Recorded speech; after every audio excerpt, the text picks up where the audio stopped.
There we go. Hi there. Sorry for the little they got a bit distracted, and I'll be fair, it's probably gonna be a bit off the cuff. I don't have like a heavy selection. I still have some of the demos that I've downloaded and played around and kept around from like the previous demo run stream that we've done. So there is a few selections, and if I'm not mistaken, at the very least one of them has also been talked about recently, at Gamescom. But you know, we're gonna start with something that is a bit more that has piqued my interest recently. I'll have to see if there is actually a game category for it, because I might actually swap over it once we actually jump into the game. But until then, I'm stucking a bit here while. But yeah, today just jumping into some game demos, because yeah, now that I'm back to kind of like a 4-day schedule stream, usually 3 out of the 4 are pretty set when it comes to what exactly I'm checking out, because you know, I have an MMO FF14 stream, my usual TRPG discussions, and something indie related, which is 9 Souls, and the 4th one, it's kind of left up to debate and to decision depending on the week. I know there have been some multiplayer things that I wanted to kind of check out. Probably gonna check them out at some other point, not anytime soon though, as the Honkai update is gonna come up next week, which I'm probably gonna play on Friday, pretty sure. So I think we're gonna move the TRPG discussion early, and because of that, then depending on that, because I think that one has like 2 story things happening. I'm not sure. It might be a 2-week stream of ZZZ. Then we'll have to see exactly with Honkai when exactly the next thing's gonna pop up. It's still we're getting close to halfway through the version update, so I don't think anytime soon. But I might cover some Honkai stuff as well, because I started to play that again also, and I'm enjoying my time right now. I'm just more in just the usual grind thing, because I've just done the story, I've done the missions and events and all that, so there's not much happening right now. To be fair, it was like a big content thing, I'm guessing, last update, so it's not necessarily surprised that it's a bit slower. It feels a bit slower at the very least for the moment, or it could just be a thing where, you know, mostly because I pushed through the through that you know, restaurant management event. I just because, you know, I wanted to get high ceiling and get all the rewards to try to get to high ceiling, I might have just, you know, try out all the content that I could have probably spaced out across the update, but it's fine. But yeah, aside from that, not much else I have to make a note of or say too much about. I know some things are getting a bit crazy, and at some point I'll probably have to look into it to see if there's something that I could also offer my own contribution towards, or at least somehow to kind of offer kind of guidance or push in the idea of what exactly you can assist, because I've seen the whole thing with the payment processing you know, fiasco that is currently happening, where a lot of the adult content creators of any form, be it game development, streaming content, or anything of the sorts, is kind of messed up. I'm sorry, what are you trying to do? I'll give you like a moment to explain yourself with that first time chat message, which believe me, it's not a good first impression. So I'm giving you 5 minutes to explain yourself. If otherwise, I'll give you my own explanation. As that's not how things work here, and there's a reason why I don't have a Discord command.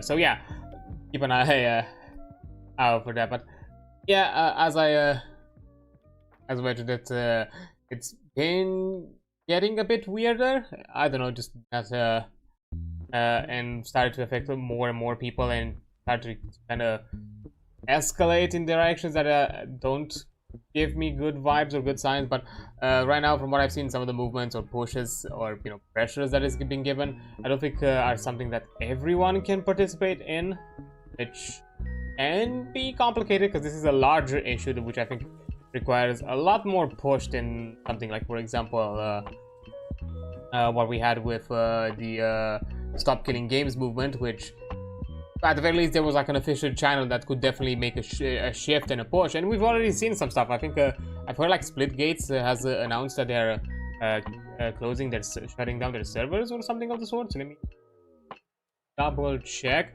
But before shutting it down, they've made it so that I think they made it so you can actually, I think it's the second one and first one. I think this one. Yeah, I got from peer-to-peer support, so that means that anyone else can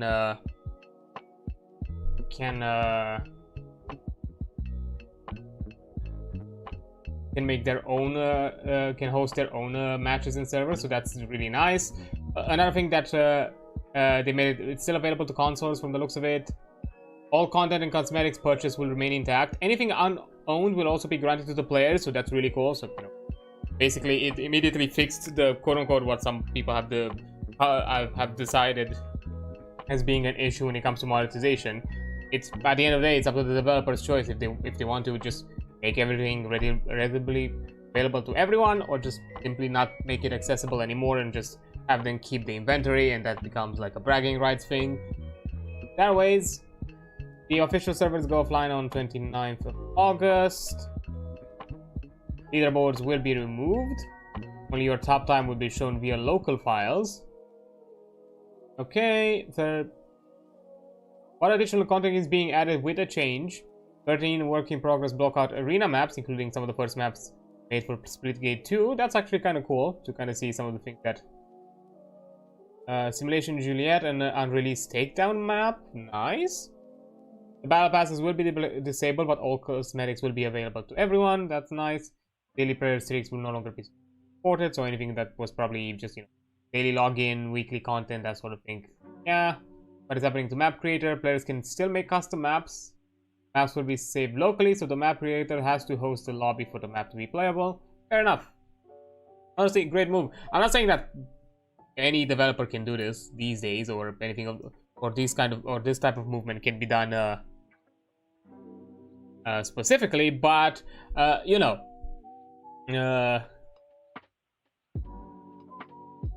is it really shows that as long as there's willingness, you can make changes that are pro game preservation and you're not losing. And considering that, hey, these developers are technically making a sequel, because I think that's the reason that this one is shutting down, that they're focusing on the sequel, which is already available and you can play it for free. So there's a reason why they won't necessarily want to focus on this, but at the same time they don't see the reason to just be like, hey, just move to the second one. Like, if you still enjoyed this one, or have things here that you've enjoyed, like there are custom maps or other things of the sort, then still have those. We've not lost anything. That's nice. Okay.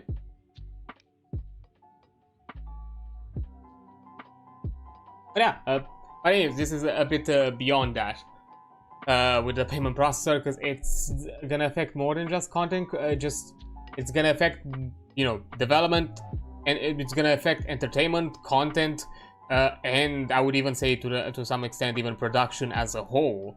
Whole thing that is happening right now with the payment processors and this kind of push of anti 18+ content or adult content or anything that could be seen as risque.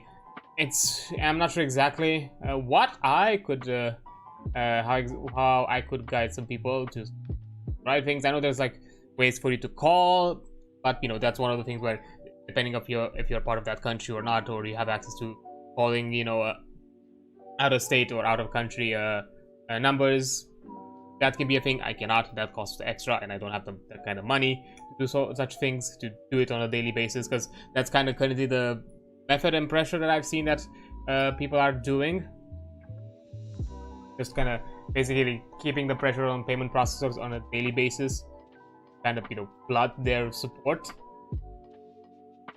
their customer support systems, and all that sort of thing. So yeah, we'll have to see, but it is weird. It's definitely odd and not fun at all. It's destroying it. But anyways,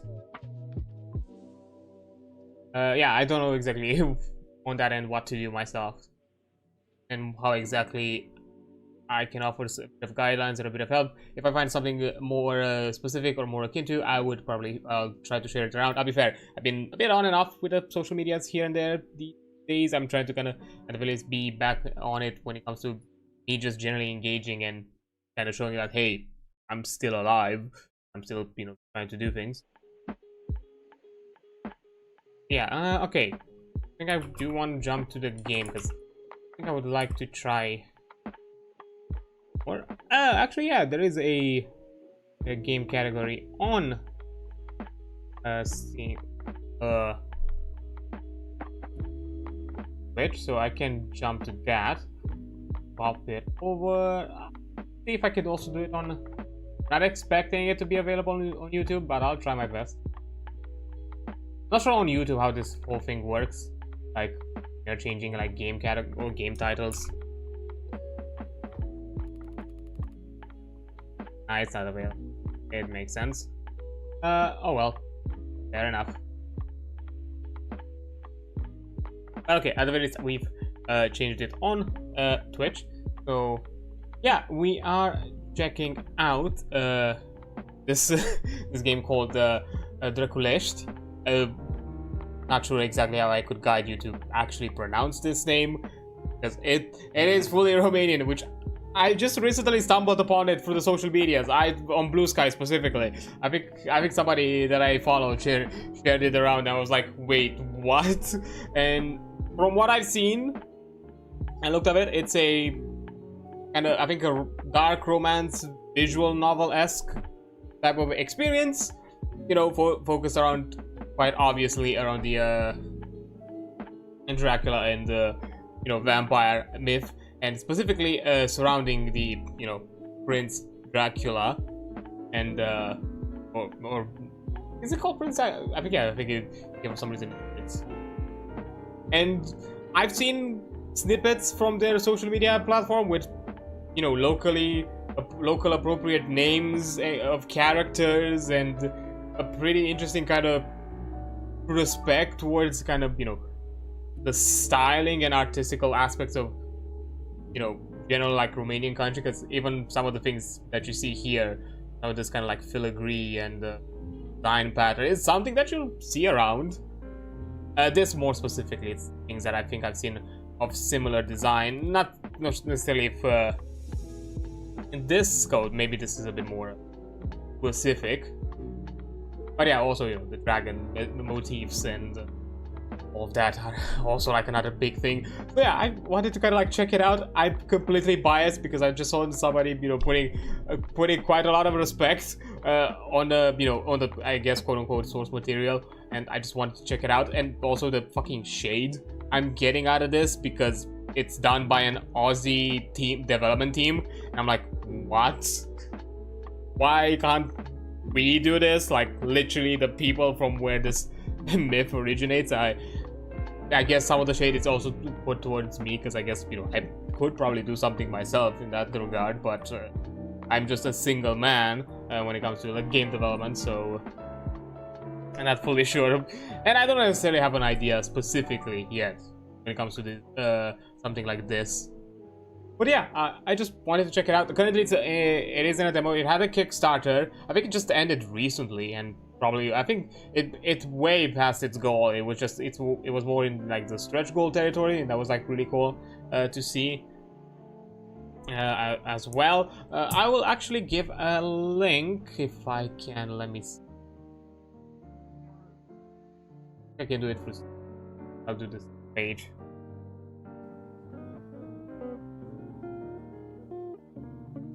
Go.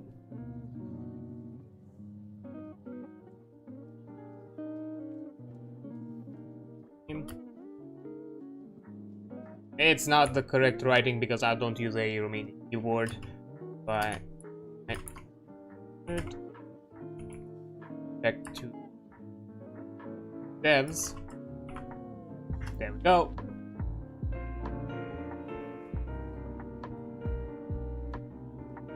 What we're playing right now, and also just so you know, because you know it is a visual novel, kind of like romance story, you know, with kind of like dark themes.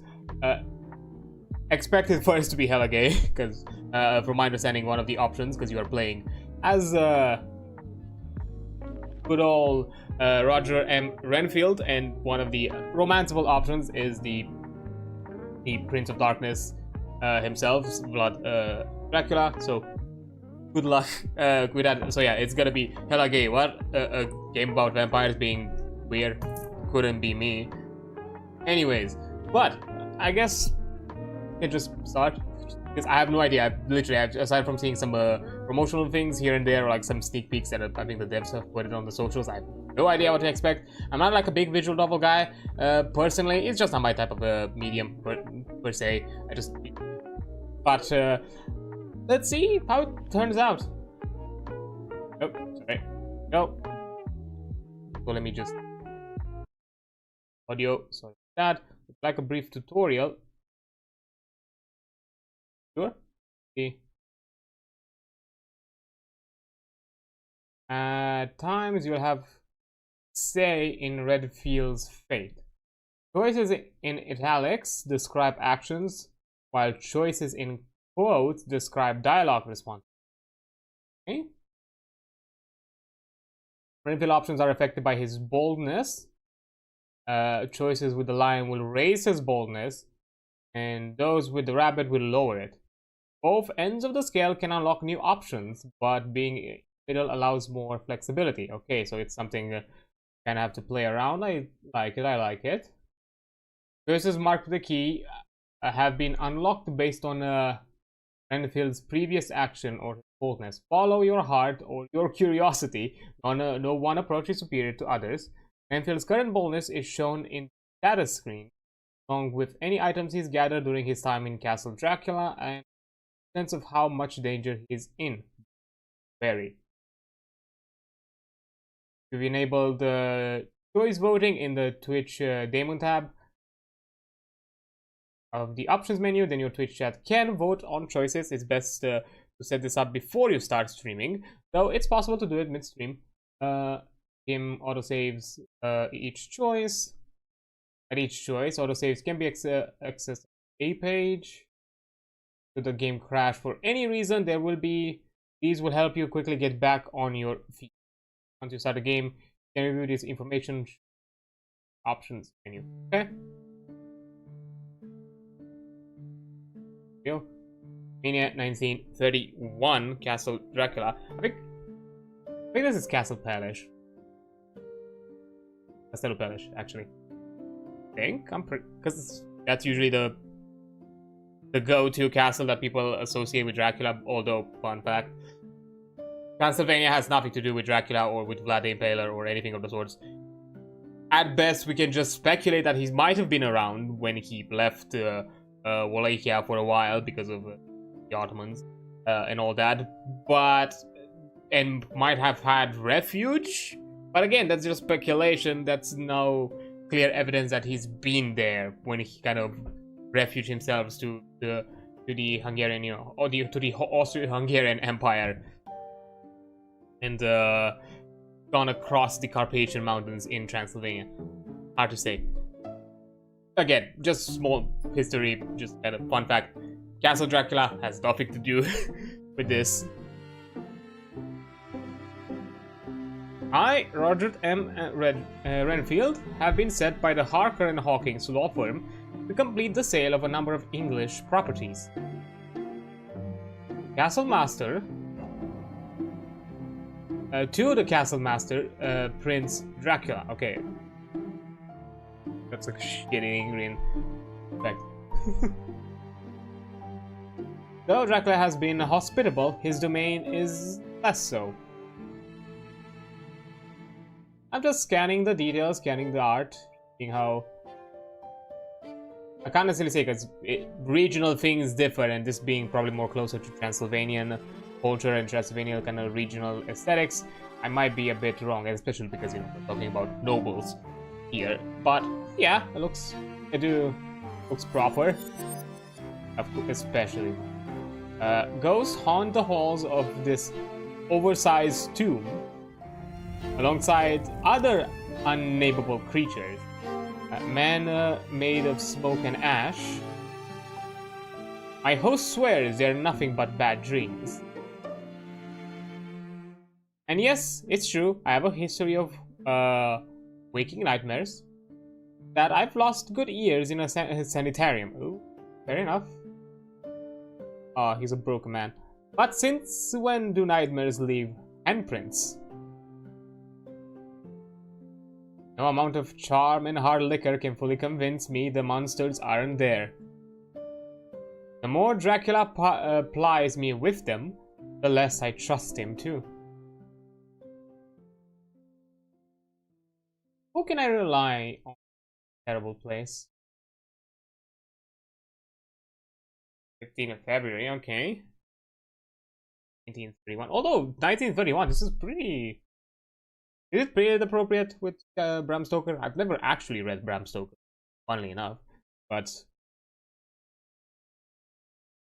our nightcap knocks me out until sunset the following day. I'm a total disgrace, and I feel like shit. Someone's come through and left documents on the desk. I'm absurdly late for work. At least there'll be a distraction from everything that happened last night, my own conduct included. Alongside the documents is a breakfast tray. Scrambled eggs, bacon, grilled tomato, and hash browns. Not gonna judge. Am I petty about it a bit? Maybe. I will say hash browns I don't think are a thing. Especially not here. Grilled tomatoes, I wouldn't say no to that possibility. Similar with bacon, but it sounds very American. I'm guessing, well, to be fair, or very Western. Well, to be fair, Renfield is contextually here. He has been here for a while, so I would expect that maybe he made some personal asks when it comes to meals. So I'm not necessarily, I nitpicky a bit, maybe, but I'm not saying it as a negative. I'm just saying it as a, hey, just so you know, just kind of as a, for your own knowledge. Most of it looks delicious. Can't say I want the bacon, but in these parts, best to eat it and avoid any undue attention.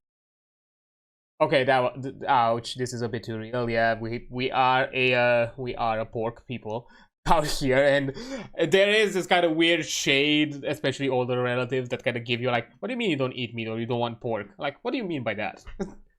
Especially because we use all parts of the pork for all sorts of dishes. Besides, the plate of freshly cut rose is being used as a paperweight, keeping a delicate piece of stationery in place. Move the rose aside and I look at the message. Master Renfield, I apologize for the disturbance last night. Do not feel guilty for being distressed by the condition of our home. It makes terrible noise that stoke worse ideas. If you'd like a tamer evening, there'll be tea in the parlor where we ate yesterday. I've invited the brides for a proper introduction. It's Theodora, but I'm going to go with Theodora, just guessing to make it easier for you. It's Theodora is eager to hear about her new home. Present yourself at the parlor between 7 and 8 if you've any interest. Otherwise, best of luck with your work. Prince Dracula. Okay, I didn't know who was writing this, so next time I'm gonna try and put an accent. As I eat breakfast, I consider my next move. Whatever I do now will set the tone for our relationship from here on out. Should I try to patch things over or let the wound fester? Furthermore, there is a forbidden, haunted bathroom. My bathroom. Closest to the tower, anyway. Best to confront new fears as soon as possible. I can't spend this whole trip afraid of a sink. If I don't attend tea, I ought to confirm the ghost was nothing but a trick of the faulty lights, lest I develop a new phobia. Besides, I never did get to shave last night. What'll be, Redfield? Heed your master's call, or brave your creepy toilet? Like, wow, such choices. You know, maybe we should patch things over. Like, a bathroom is a bathroom, whatever. But, you know, let's go with the diplomacy route. I think might be a diplomacy route. I have no idea. Also, this being a demo, I'm not expecting to have all the options of people we're gonna interact to or anything of the sort. Dracula is probably gonna be one of them, and whatever the fuck, maybe in the spooky bathroom. But let's go with the classic. It would be rude not to take him up on his offer. He is my host, after all, and when he saw me jumping at shadows last night, he was uncommonly polite about it. I might have already offended him, scared over nothing but the creaks and strange shapes of an old castle. I hope I haven't ruined our relationship before it's even started.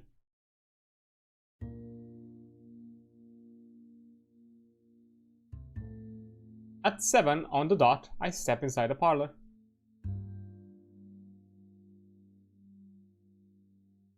Okay.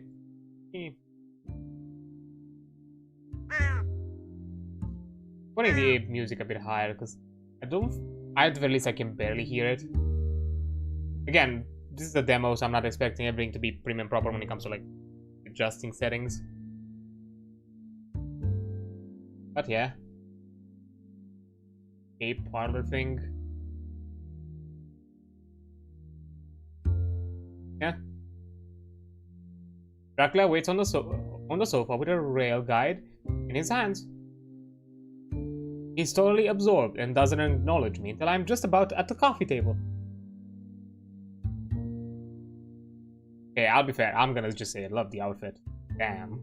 Fucking styling. Evening, Master... Oh, sorry, Dracula. Evening, Master Renfield. Planning your trip? Oh, I thought we'd charter a boat, but then I remembered Bistritza had a rail service. Now I'm wondering if that's easier. Bistritza... Okay.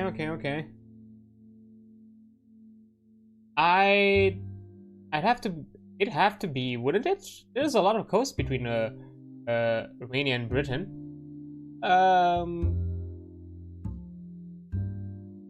Yeah, there is a lot of coast. Well, yeah, train rides, but at that time especially were kind of the common thing. It wasn't always like this. Strange how the world turns. Once they didn't think it turned at all. I remember when trolley rattles, sorry, kept the accent. My attempt of an Eastern accent, even though, funnily enough, I have a very sanitized accent myself, which is why probably I don't sound too Eastern European. To the parlor door. The bride in the old-fashioned dress pushes the tray alongside us. I'm sorry, is this old-fashioned? Maybe old-fashioned for nobles. Holy damn. He moves the teacups and saucers to the table, then offers us milk and sugar. Dracula refuses both. To be fair, milk and tea is not really a thing here. So that sugar, yes, milk, no. That's a Brit thing. Just milk, thanks. There is a range of sweets on the middle shelf of the trolley. Care to join us, Theodora?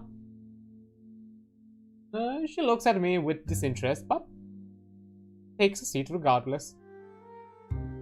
Comfortable, Master Renfield? Oh, yes. I hold my cup between my hands. In the mountain climate, any extra source of warmth is pleasant. It heats the joints of my fingers, where the fireplace doesn't fully reach. I'm a bit stiff from work. The break is worthwhile. My husband says you come from London. He doesn't pour herself any. Her hands fold over each other and across her lap, and like a large pale butterfly. Theodora is maybe half Dracula's middle-ish age? Younger than me, certainly. Yet she has manners I haven't seen outside of my father's work parties. They make them different in the Balkans. Ouch.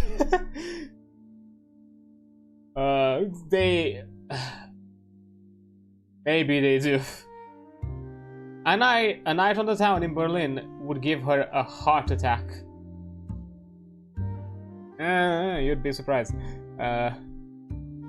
London originally, yes. Is it nice?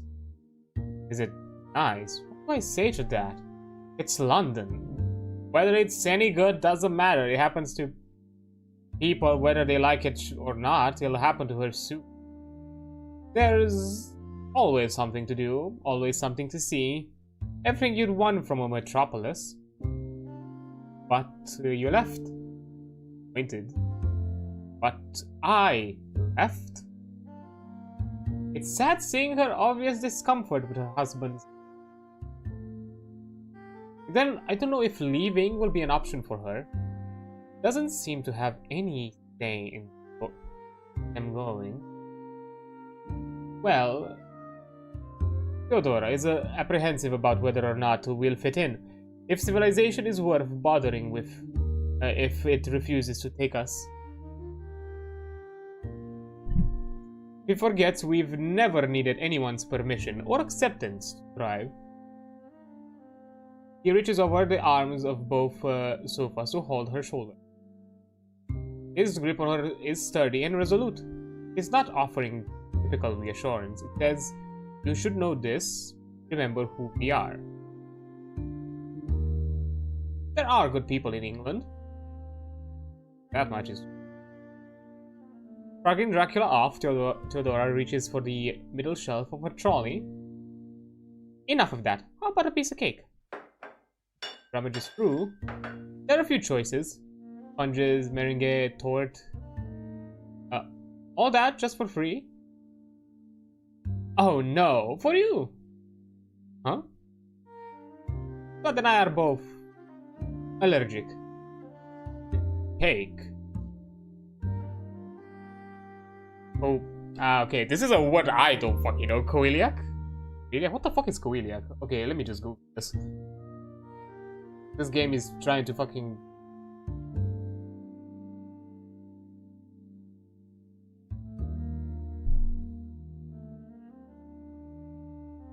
is a long-term autoimmune disorder primarily affecting small intestines. Patients develop intolerance to gluten. Oh. Okay. Okay, so it's an intestinal thing. You know, I guess. Huh. I learned something from a vampire game. A strict meat diet with plenty of wine and coffee to wash it down. Or tea. He sculls his cup, leaving only dregs. But you've gone to such an effort with tea. It's fun baking. When I was young, I liked to bake. Bread mostly. Now there is never any reason unless we have a visitor. Made them from scratch, a so-called princess baking for a commoner. Which will you start with? Go with the torte. Dark crumbly torte, a concretion of different ingredients. Chopped hazelnut and orange rind. Ooh, nice. Here you are. She takes it from the trolley. It's on a bread plate that matches the cup and the saucer. All their dinnerware seems to match. Amazing how the other half live.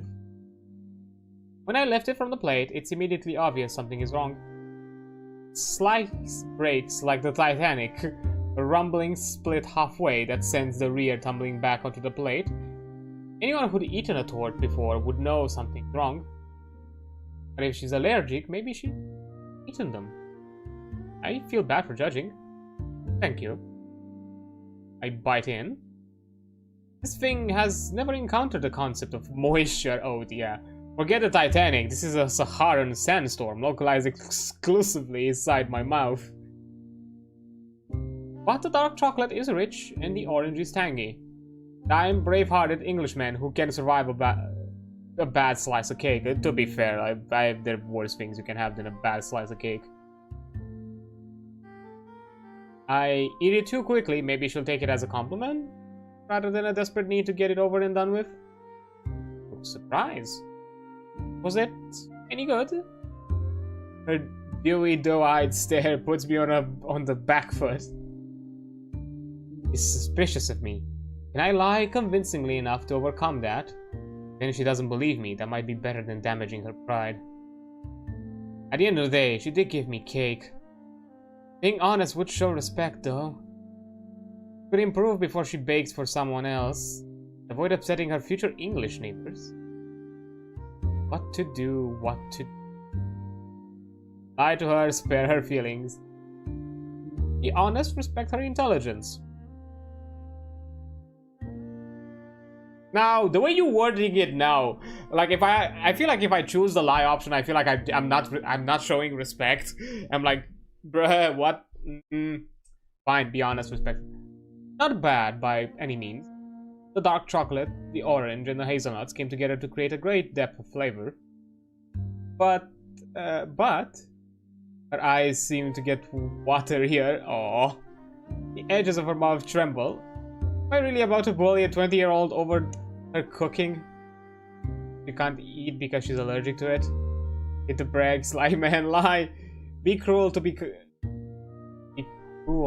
kind. Fine. There were some areas that could be improved. Oh. Try adding some more moisture to the recipe. Extra butter or eggs? Thank you for the feedback. She tenses and scoots away from me along her sofa. Like, oh, come on, man. It's not that... Dracula, who's kept silent through our whole discussion, suddenly lurches forward and places his empty cup saucer on the table. If Theodora made a mistake, it wouldn't happen twice. Of my brides, she's by far the most responsible and careful. She twists and arcs her whole posture towards him, like he's exerting some tidal pull on her. The shine in her eyes turns from her to admiration. Try the others. He brings an additional pair of plates down either side of the ones I finished. I jump at the noise, then snap my eyes back up to confront his gaze. It's dark, moldering, telling. No, he startled me, and I don't want it to happen again, that's all. Isn't it a little admirable that he'd take that kind of offense on behalf of his wife? Plenty of men wouldn't care unless you did something to install their own taste, like calling their partner ugly. Let's say it's admirable. I take up my fork again for the battle ahead. Of course, they look, and I continue to regard each other as I plunge in it. Wonderful. Once I finish all 3 cakes, Theodora loads the trolley and prepares to leave. It's been a pleasure to make your acquaintance, Master Renfield. The pleasure was all mine. He curtsies slowly. The trolley rattles off along the corridor to whatever distant part of the castle the kitchens are in. Yes, I'll be going too. Work to be done. I appreciate how understanding you've been about how late I slept. Not to worry, everyone's nocturnal here. If you were up at dawn, you'd be the odd man out. Huh. Allergic to sunlight too? Actually, yes. Did I make that joke? Whenever I think I got a chance of clawing into his good graces, I wasted it off on a social gaffe. Entire credit to my firm. Constant malnutrition makes us pale, faulty. Our eyes can't stand the light. All 4 of you? It's hard to believe, of course.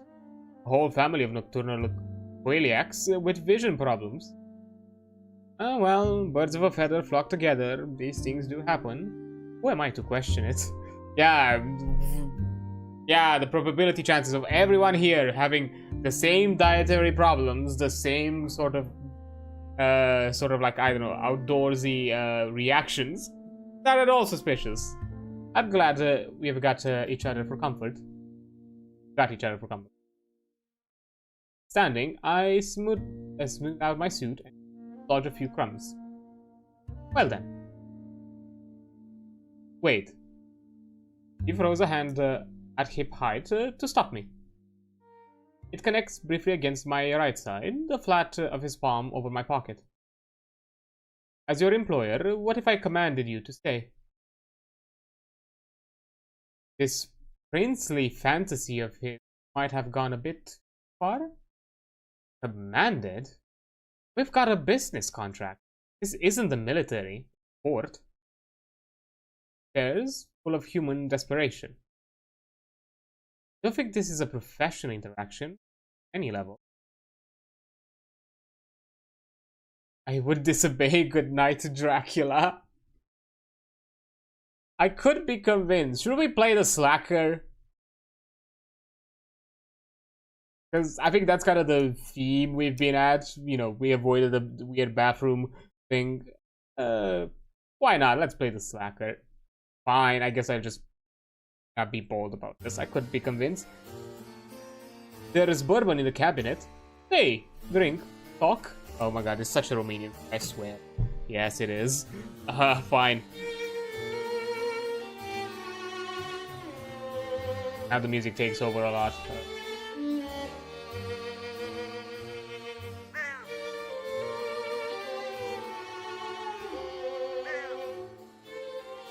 I'll put it here.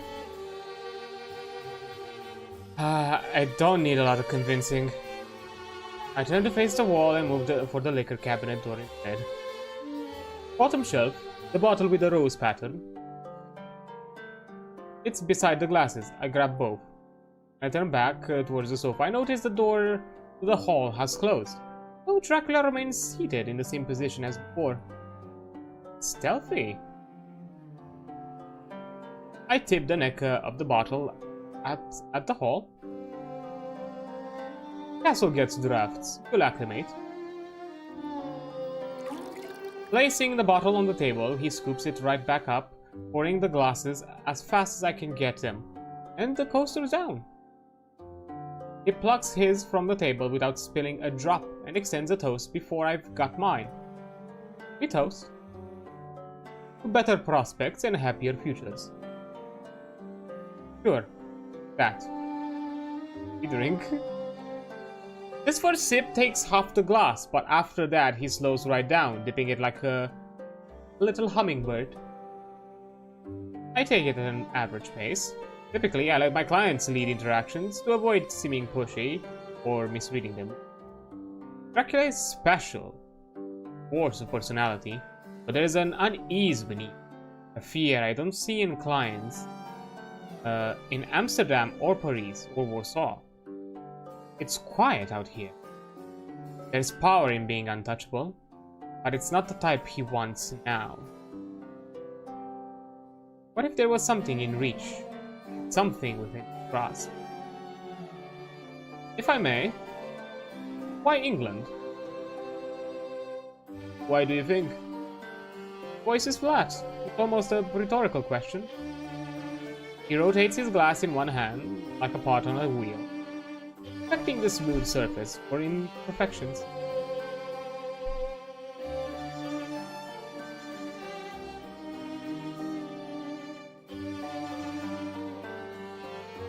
Because you're lonely here, because you're bored here.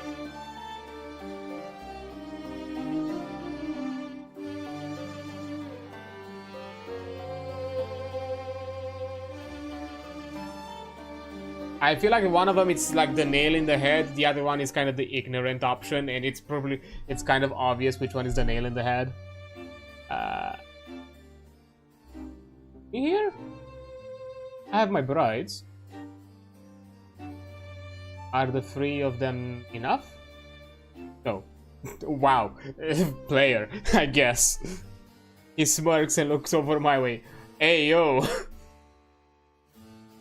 Maybe 4. No, that's not what he meant. Perish the thought. Even this boy is too gay. Now, I ought to warn you.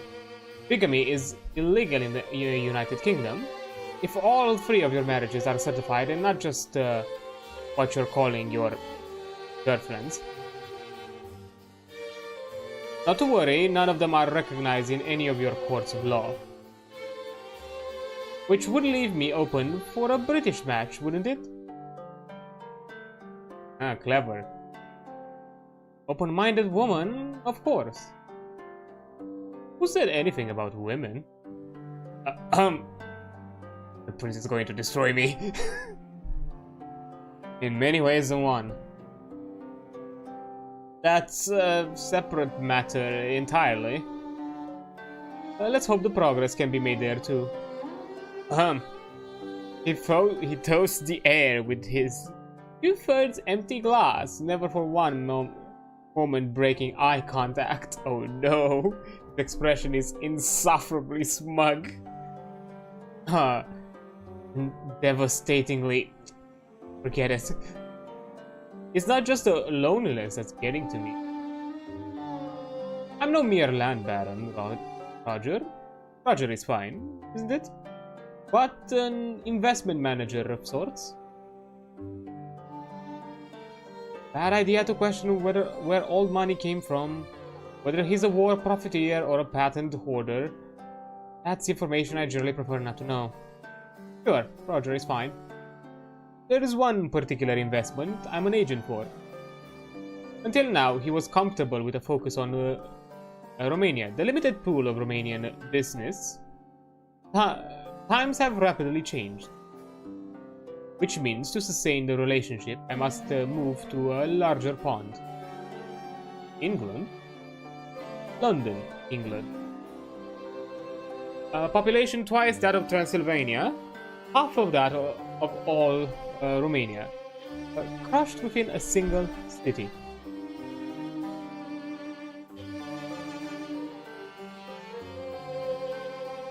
Given the recession, I'm sure the gents at Canary Wharf would be excited for an extra source of income.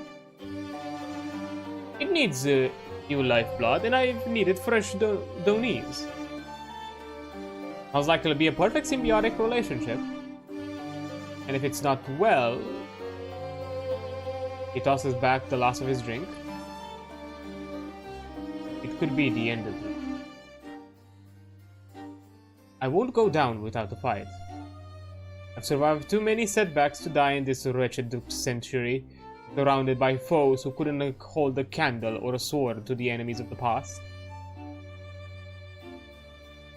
Dracula can't be older than 55. I would have put him somewhere in his mid-40s. This part of the continent is supposed to have changed a lot since the start of the 1900s. I hate to think that what he went through is in his youth. We will get your happy ending. That's a promise. Promise? Those aren't like they used to be either. I want to believe in yours. A promise then, Roger? To stand our Carfax together, Carfax? I'm not sure exactly, but of the riches of England, and laugh at the idea fate might have stopped us.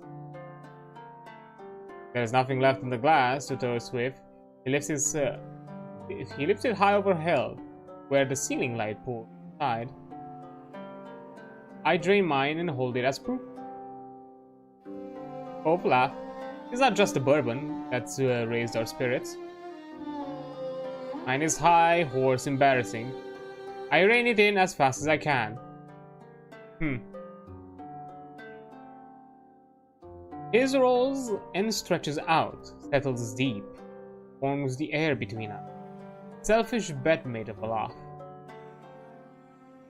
Till he wakes to some unhappy reality, and his face returns to its disdainful default. We're nowhere near the end yet.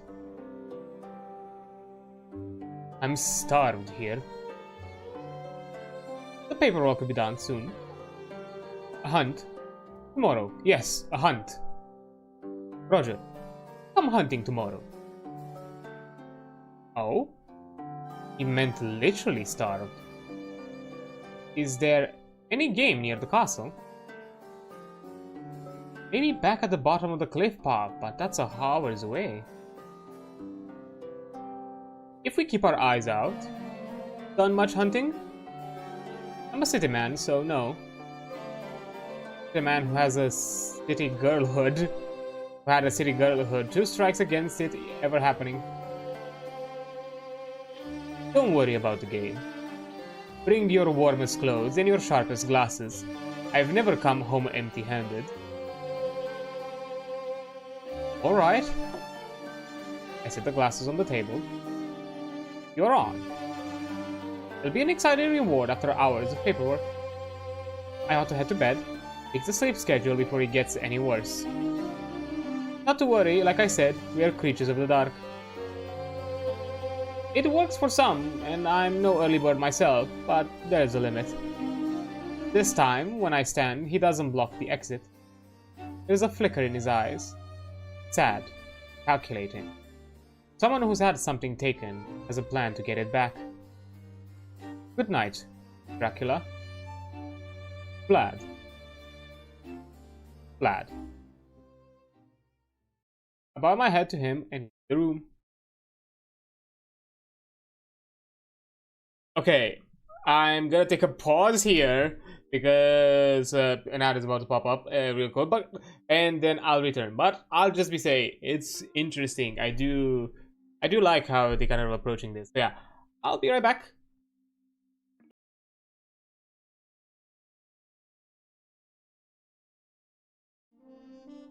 Okay, there we are. Let's continue with this game about exploring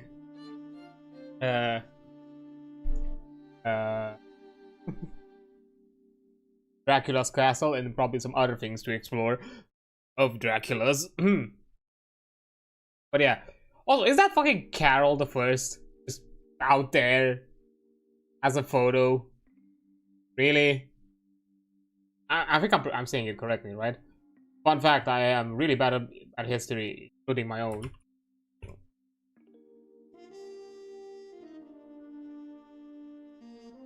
Because that photo is iconic, so it's gonna be easy to find.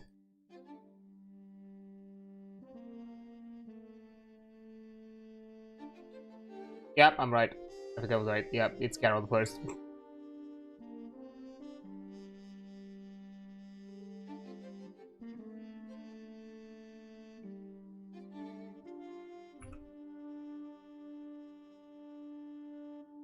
Yep. I still remember my history to some extent. I have an item. I have a pen. I'm pretty high on the boldness. Not sure if this is representing high danger or low danger. And I have a pen, fountain pen. Second most important tool in a solicitor's arsenal. After his mind. It's half clogged with dry ink and needs a good clean. Okay. See? Oh, I can see the transcript. Fair enough. Okay. But yeah, Carol. Also, this is very akin to, I think, Castle Palace. I'm pretty sure. At the very least, the armors. I know, as I was looking for references for like period-appropriate armors that are also local. Why? Well, no. At some point, but I had to. Yep, these were like some of the armors there. I remember looking for the references. Because the castle itself, it's for it's mostly a museum, like for visitation. kind of thing. But I really like kind of the artistic approach they take. It kind of like almost half washed out type of kind of like painting style. Really interesting. But yeah, a few steps out the door, I brushed past the bride who was in trouble yesterday. Ooh. Oh my god, no, don't bring us like an actual goth vampire bride. She turns a box of cigars in her hand, barely responsive until our arms meet. Her patience long since spent. Pardon? I take it slow to see if she has anything else to say. We never got to a formal introduction. Flipping the box upright, she tucks it under her arm like a purse. Took your time in there. Sorry, he didn't mention any prior arrangements. It's not like I was on his calendar. This is just a habit of ours. He taps the exposed end of the box with two neat pointed fingernails. Get it off? I like to think we're warming to each other. Uh-huh. Careful, he's like that fireplace in there. Get closer than you're supposed to and you'll overheat. Must know about his varied taste. Thank you for your advice, mistress. It's Ches. Ches. I'm pretty sure it's for Tara. I think that's my assumption. Just Ches? Talks inside. Door slams behind her. As good a sign as I'll get that I should head to bed. Just as soon as I can remember the way to the tower. Oh well, shit.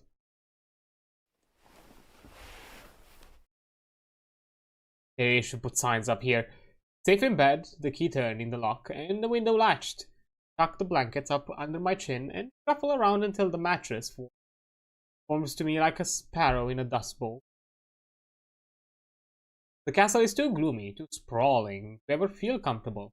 But at least I've ended today's less afraid of the host and with a clear sense of who and what else is. Not a normal home, but it is a home to someone. And I can rest easier in the knowledge I'm a welcome guest. The hunting invitation was a surprise. Will I ever get the paperwork done? Hard to complain though, being invited out to somewhere by a man like Dracula. Sorry, lad. Not that it means what it used. I crouch my head between the two firmest pillows in the hopes I can grind out the thoughts, mortar and pestle style. Crush them to fragments, too fine to hold on to. This boy is too fucking gay and he cannot handle it. I moved to Germany and signed on for a treatment. It was a choice between being who I wanted and having the partners I wanted. Kind of men who'll flirt with the other men aren't interested. The science isn't far enough along for that. All taking pieces out, no, installing placements. I'm not allowed. I had to lie end to end on course, you know, red-blooded. I love cigars and girls. Hunting. It got me what mattered. The rest. Normal men pretend to like those things all the time. Berlin's full of white-collar heterosexuals who've never held a gun. I can play along and pretend it's the activity I'm interested in. Not the scout leader. Just a bit older to see the exam than the rest of the troop. Somebody save me. Tomorrow'll be a disaster. My thoughts can't keep me from the Sandman forever. Sleep comes to rescue me from the house Drăculeşti sooner than I expected. Take me far away. Show me other people.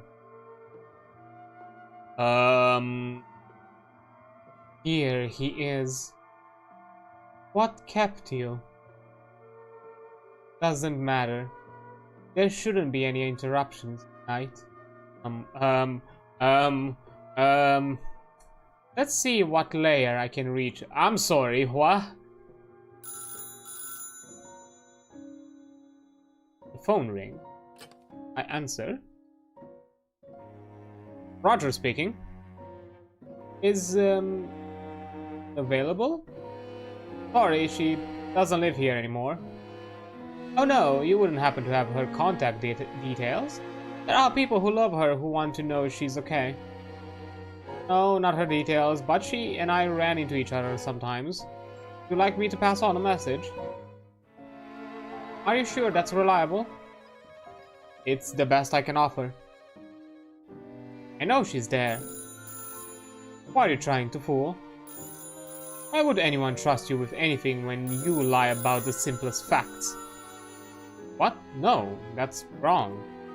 Put M on the line. Ooh. Dracula looms overhead. Knees rattle either side of my hips. His hands keep my head centered on the armrest. What would you offer in exchange, Bowman? That depends where it's headed. Is this worth your attention? He dips in close and kisses my forehead.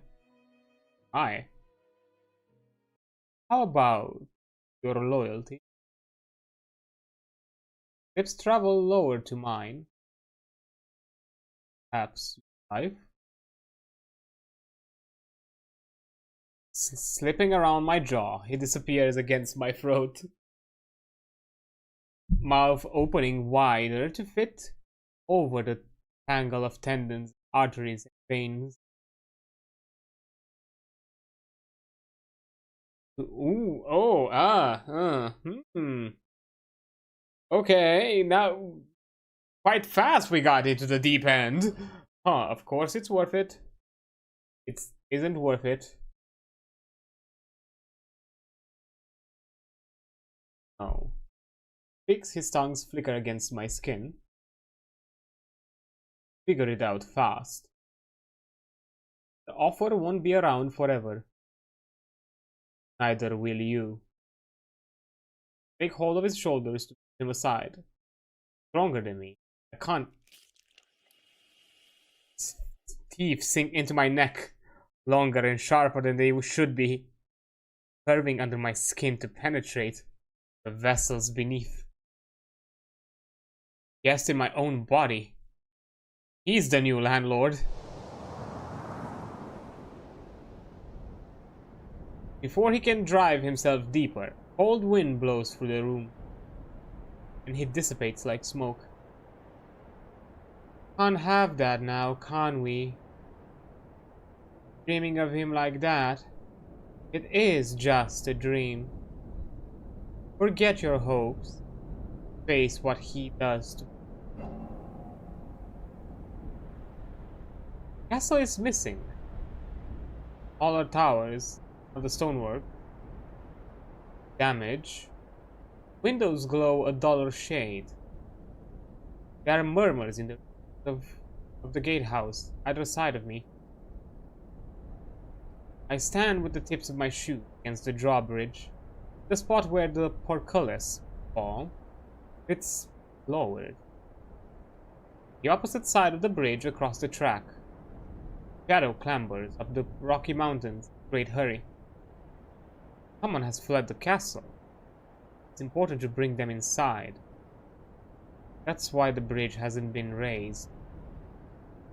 Despite the fact... Domnitsa, it's too late. We must... An arrow fires into the exterior of the gatehouse. There is an army at the gates. Dozens of men on horseback charge along the cliff track toward the bridge. For the most part, they wear clothes instead of armor. They carry old weaponry, swords and longbows. Jolted from my complacent stare at the mountain, I hurry inside in search of the portcullis crank. There's no sign of a mechanism on the ground floor, so I zigzag several flights of stairs. Through the guard rooms to the top of the gatehouse.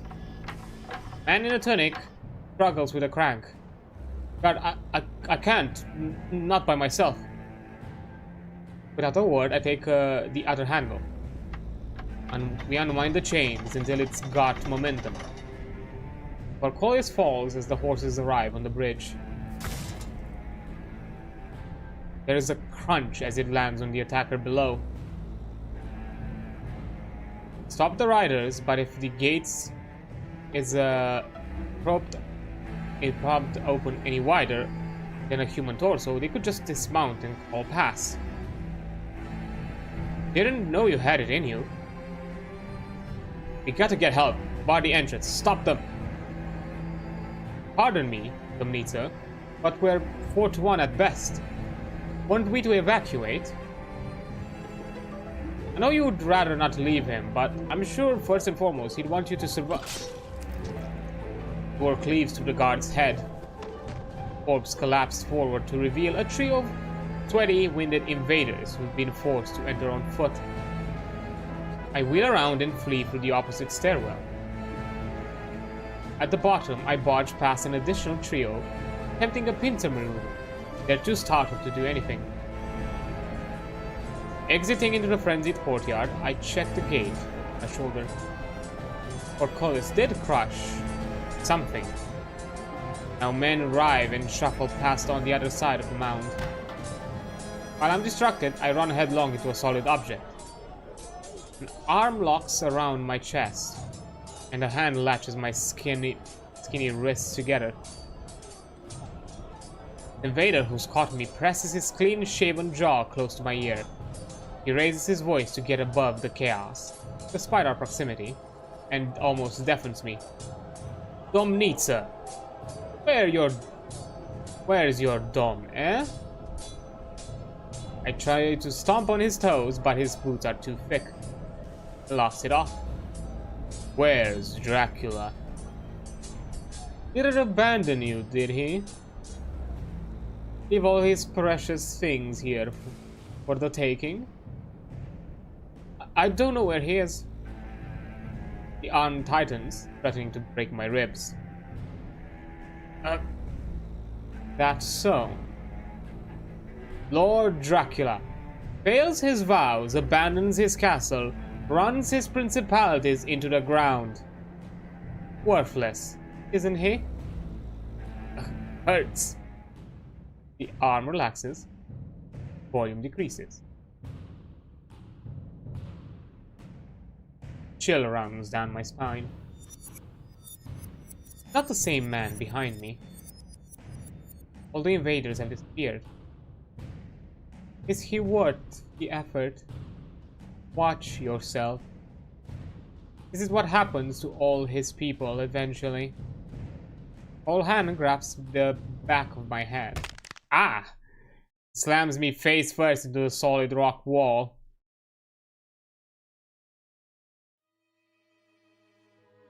Here we are. Ammunition. I've booked your tickets. Your mom brought over your bags. All we have to do is get to Southampton, and you're home free.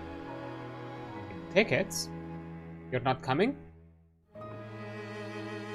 That friend in Calais, he only has the one room, and besides, I thought maybe you'd like some independence. I mean, wasn't that the whole point? If I leave by myself and they come looking, they won't. Your mom has everything with your dad handled. Lucy and the rest might be upset we skipped our party, but I'll sort it out. Anyone who wants to hunt you down will have to go through me. Enjoy your freedom, Dub. I'm letting you go. What if I want us to stay together? Will anyone ever be as good to me as you've been? I've forgotten how to trust the world, and myself. Best intentions don't mean you're not throwing me to the wolves. How can I ever repay you? Give the office a call the moment you've picked an apartment. There's a whole stack of jobs with your name on them. We need our top conveyance back. Huh. Is this all about the company? That'd be easier. Clean break from this stupid heart. Heart that only ever wants the impossible. Thank you, Jonathan. Now get some real rest. Sofa's yours. All I deserve. More than I deserve. Lucky to be here. Lucky to be alive. What if I could ask for something better? Back to the eyes. Back to the eyes. Okay. This is your final warning. Leave Vlad Dracula alone. My gun is loaded. You're not with me. You're against me. I shoot to kill. February 1931. Ooh, what's this supposed to mean? Okay, that was a lot. There was a lot of things happening. Ooh, so we got a vision from, I'm guessing, one of the would-be brides of the past, who got probably worst end of the deal.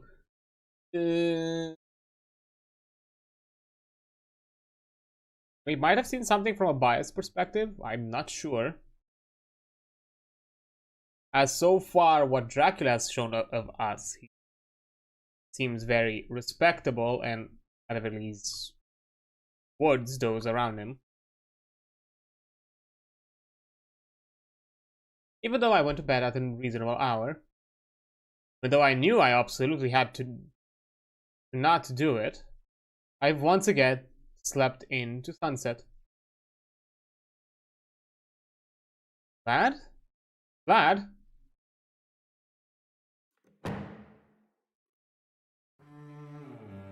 Forgive me, there's something wrong with me. Maybe it's a cold. I behaved unacceptably. A fever, perhaps? I got a fever. Roger? It's on the same sofa as last night. Rail scheduled laid out across his lap. Everyone else is still asleep. Take what I said to heart. This is a nocturnal household. At 4 in the afternoon? My word. Then, since you're awake early though, we can sneak out before anyone sabotages our hunting trip. He folds the schedule aside and gets to his feet. Yesterday he stayed seated the whole night. I've forgotten how tall he is. He strides closer, he only gets taller. Oh no, he likes him tall. He holds mere inches away, so I have to tilt my head to meet his eyes. Shall we? Where to? Stables. Looking past my shoulder, he leads to the corridor.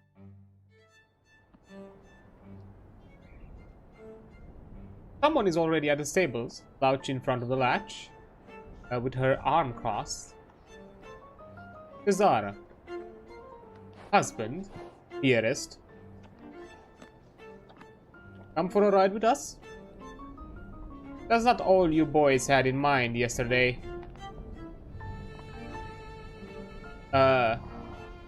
He overheard. Oh my. It's not like you to be concerned. He glances at me, back at him. This isn't the season for it. Barely any game. What if there is black ice? It's not worth the risk.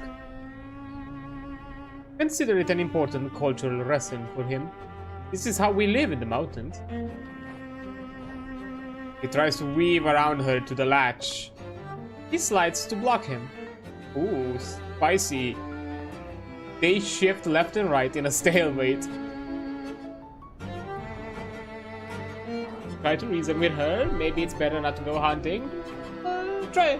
Let's use logic. Maybe she's a woman of logic. I'd really like to go. Last time we went, a bear almost threw me off a cliff. Oh, that's ridiculous. Yeah, Vladdy here is the liar. I'm honest to a fault. I had the... But I did save her from falling.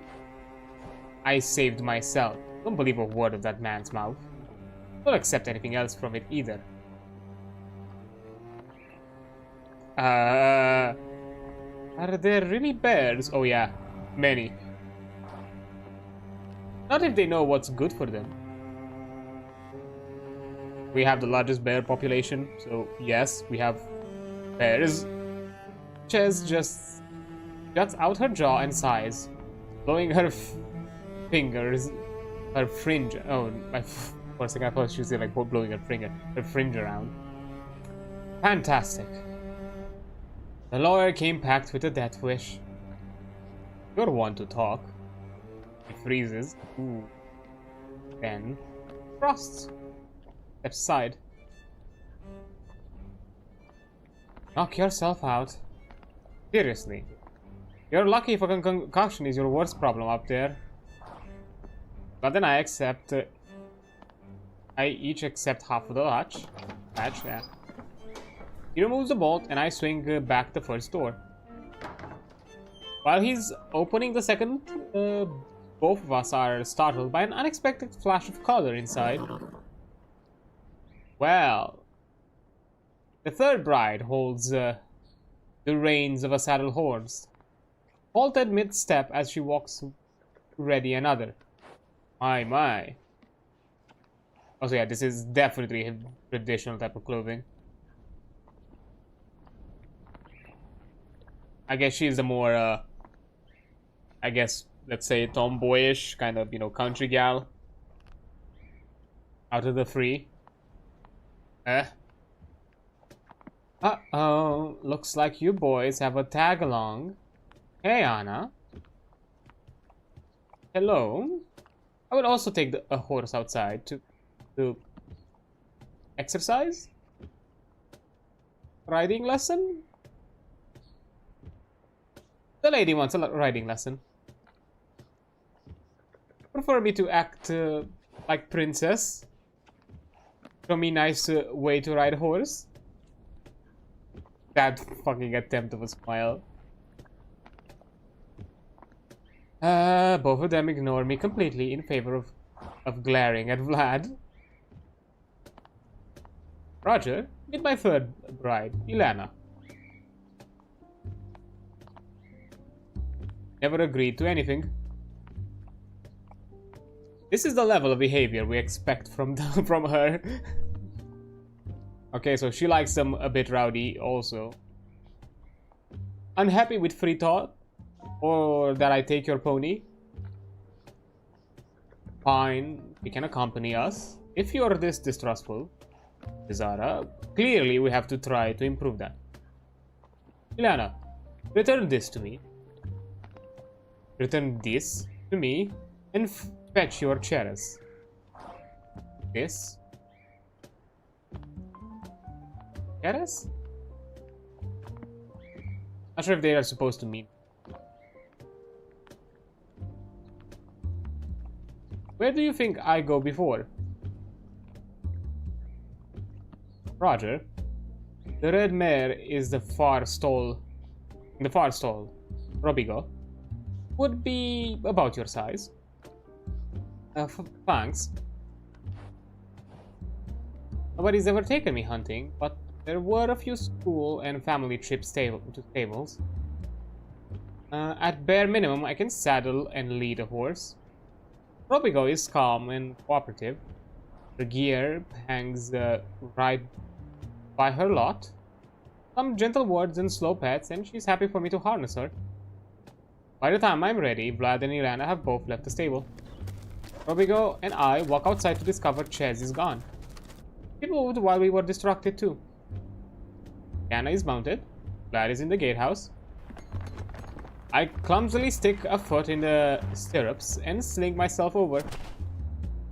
Rather than a graceful roll into my seat, I thud heavily on the hard leather. Oof.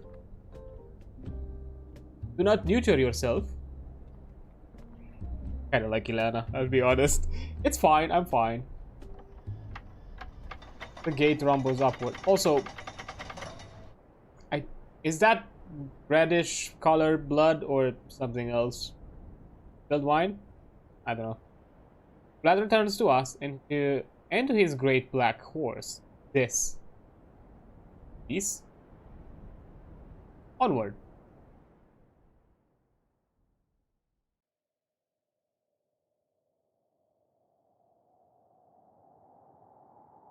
The wind is our first obstacle. High on the cliffs of the Tihutsa Pass. I legitimately don't know. To be fair, I've not been too often in Transylvania. The only protection is the castle walls, and we've left those behind us. Please tell me we're heading somewhere sheltered. In the mountains, where? Halfway along and into the ranges. Vlad doesn't shout over the wind, so much as his voice carries through it. A great wildfire, spread further by a gale. His cape billows, but only in directions that won't obstruct him, as if he's an actor pursued by a special effect. Man of constant majesty. The hunt was, of course, for the purpose of posturing. My knowledge, many hunts are... But this is someone who really knows how to posture. He shoots ahead of Ilana and I, along the track, to an intense stretch of darkness, where the tightly tucked turns block to the dwindling sun. Our view. Are we supposed to chase him? No, ignore his challenge. Maybe he likes a man who keeps pace. His fancy is not worth the risk. Don't think I can do it? Your funeral. My pleasure to clean what is left from cliff bottom. Failure is a good spice, turns men sweet and sour. Flavorsome corpse. The longer I hesitate, the wider her smirk. She's not as discreet about their conditions than the rest of the group. What'll it be? Safety or ambition? It's company of her or hers.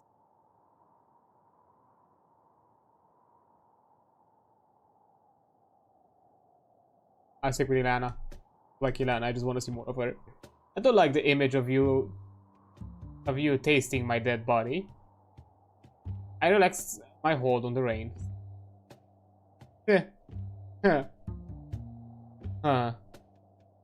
Instead of a hunt, maybe the good Englishman should ride further. This is the opportunity to return to Bistrica. But he licks a corpse there. Thinks he's being rude. Where did he find a lovely creature like you? No. Fuck off. I can't say more than this. Scrape from the dirt of Rumnikuvucha, the loveliest corpse he ever did see, too pretty to be left dead in the dirt.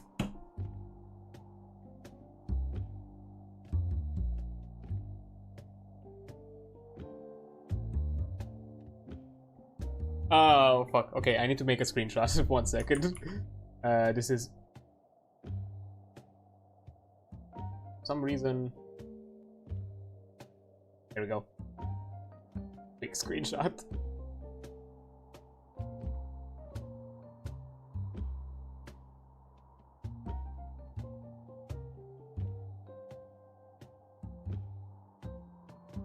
One second.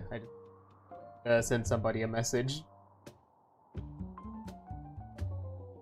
I'll return to the there's a coincidence here that fucking destroyed.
Okay.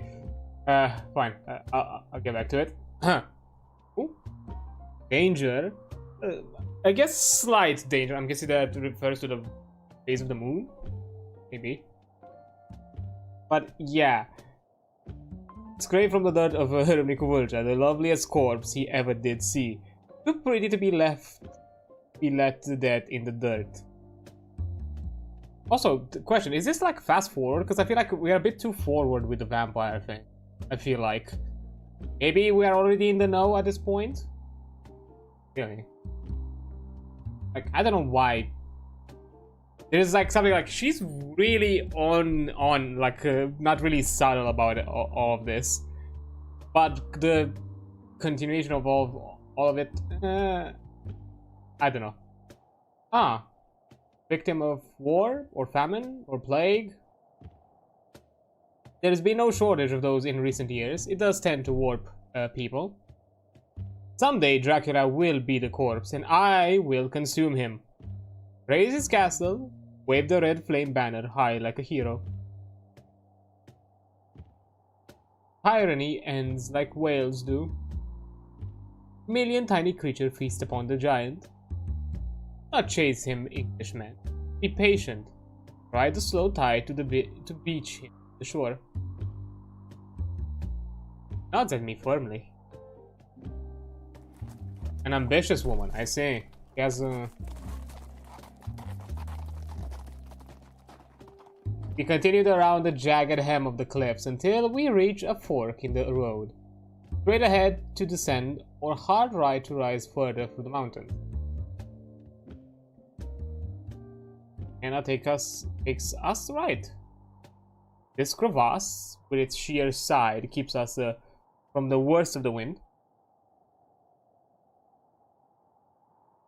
The path climbs towards the snow-dusted mountaintops.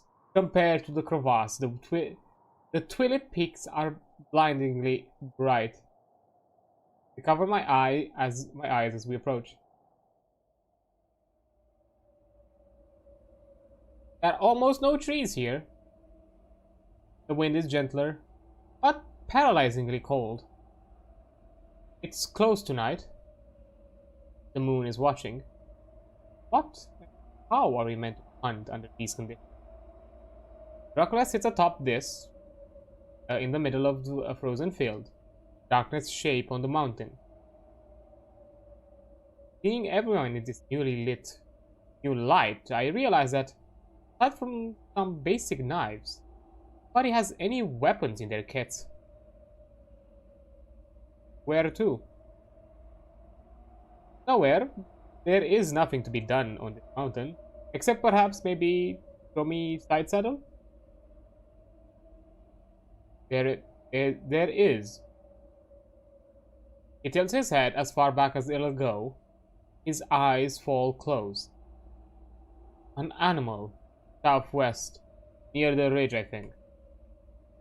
Could anyone tell from that whiff of the air? Experience. Come. It'll flee for its burrow if it realizes we're on its trail. What do I do if I spot it? Truth be told, Roger, I doubt that'll happen. Being unfamiliar with the local wildlife. But what if I do? He scoffs. Huh. We continue to from the plateau to the base of the mountaintop. This whole area works around, then descends onto the ridge. As the ridge goes along, it hollows out underneath, turning into a precarious shelf that curves out of sight. The shelf narrows, and at the widest part we pause. Knuckles are white from the temperature, a tight grip on the reins. The creature is just past that corner, which means edging around the narrowest part. Do it yourself. Leave the Englishman. Will it be thrilling to see if we can make it, Roger? Get what Cesara told you. If any accidents happen, I would come to your aid. I agreed to the hunt. I accepted the risk. I'm definitely too wide for that path. Any grown adult would be. But is... It is confident it won't be a problem. Suicidally confident. The last of the light shimmers on the ledge. Who follow Dracula into danger, offer to wait here with the horses. Guest everyone return to the castle. That's a big no-no, the last one.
Should we go into the danger? Should we offer to wait? Fine. A single smooth motion I dismounted Robigo. Ignoring Ilana's appalled expression, I passed the reins to her. Vlad follows suit with this. Worthless idiot. He will let you down the cliffs and in all else. We'll be back soon. Vlad and I walk at a relaxed pace over the narrowing shelf. Is that what she does? Follow people around being patronizing? Here I thought she'd convince you I was too dangerous to play along with. I'm not much of a rider, but I trust my own too. Good man. Those are what matter. Wait. Didn't bring the knives with him. While I'm distracted, he strides ahead. The shelf becomes too slender to walk side by side. Following a single file, I soon feel my left foot twist right, my right foot skate left. Black ice. Vlad isn't bothered. Now we can't even face straight ahead to continue. We have to put our backs to the mountain and slide along. In less than 10 feet, there won't be enough of a path to support the full length of our shoes. There's still ice and wind. I press myself against the mountain and look out. Jagged white peaks, black skies, and a golden moon. Only other thing in sight is Castle Dracula. Its torches glow red through the night. The eerie beauty of the Carpathians holds me in its thrall a moment too long. Glad to clear his throat, indicate I should move. Fear finally seizes my legs. How do I... Don't worry. Close your eyes. Why? But I'll do it if it'll get me off the sledge. An arm wraps beneath my legs. Oh my. While another slips behind my back. I'm lifted from my feet. Instead of a falling sensation, I feel us drift sideways. 30 hands maintaining me at a perfect level. My back separates from the wall, which would mean not on the ledge anymore. But that's impossible. How? Your eyes close like you cold. With your eyes sticking in my eyes open, I see a strange hazy shape. Sneaking my eyes open, I see a humanoid figure sculpted from coal. Chiseled with a scaly texture, covered in fine molten veins. It holds me close, though don't touch. There is no heartbeat in its firm chest. Sticking my eyes open, I see a strange hazy shape. Okay, sorry. It's the text refreshing that sometimes confuses me. It glances down at a moment with luminous eyes. Not mine as fast as I can. Be around the corner and come to a stop. Fast, I'm placed back on my feet. When I open my eyes again, Vlad is there. We've arrived. He shuffles aside with a hint of discomfort. I twist around to discover a large cave mouth. Inside is a messy, angular tunnel that runs out of sight. The wind hurries through determinantly. There must be another exit somewhere else on the mountain. Something lives here. Shall we find out what it is? It's gonna be a bear, isn't it? Within a few turns, I've lost sense of where we are. My eyes haven't adjusted. Vlad places his hand on my shoulder to guide me. Forward. Watch your step. Obstacles on your right. Move along a passage to where the wind doesn't blow. It sniffs the stale atmosphere.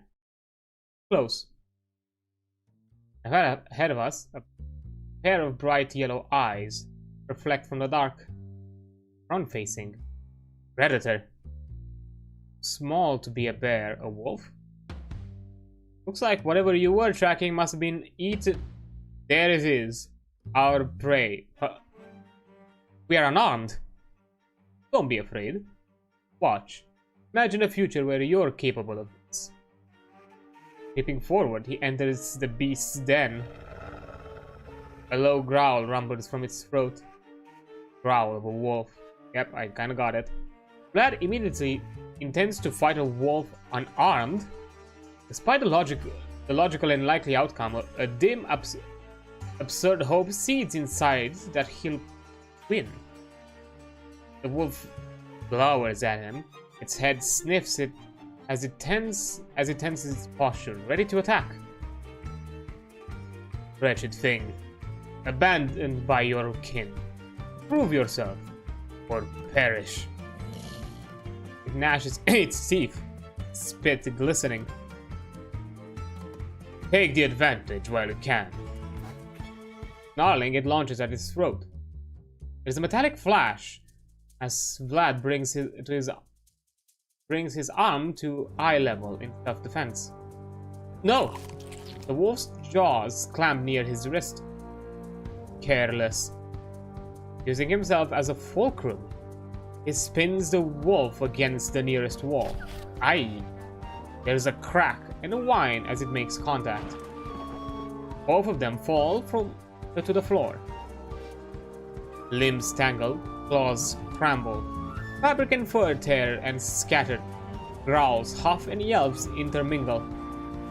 Bones break, blood spurts, breaths end. Only half the heap. Whoever's left lurches along to lie at my feet. Claws scratch the tip of my... Whoever is there could come for me next. I have to get out of here. Press apart and run. I am eternal. Vlad rocks from all fours onto his knees, tossing his hair back and opening his arms with a flourish. Damn. He looks about like a gladiator, desperate for the Colosseum approval. That's right. It was all a performance. Clearly, as my eyes make their final adjustments to darkness, I see his mouth covered in blood. There are no knives in his hands, but his sharp nails are stained to the beds. Something is deeply wrong with him. It's frightening. It's compelling.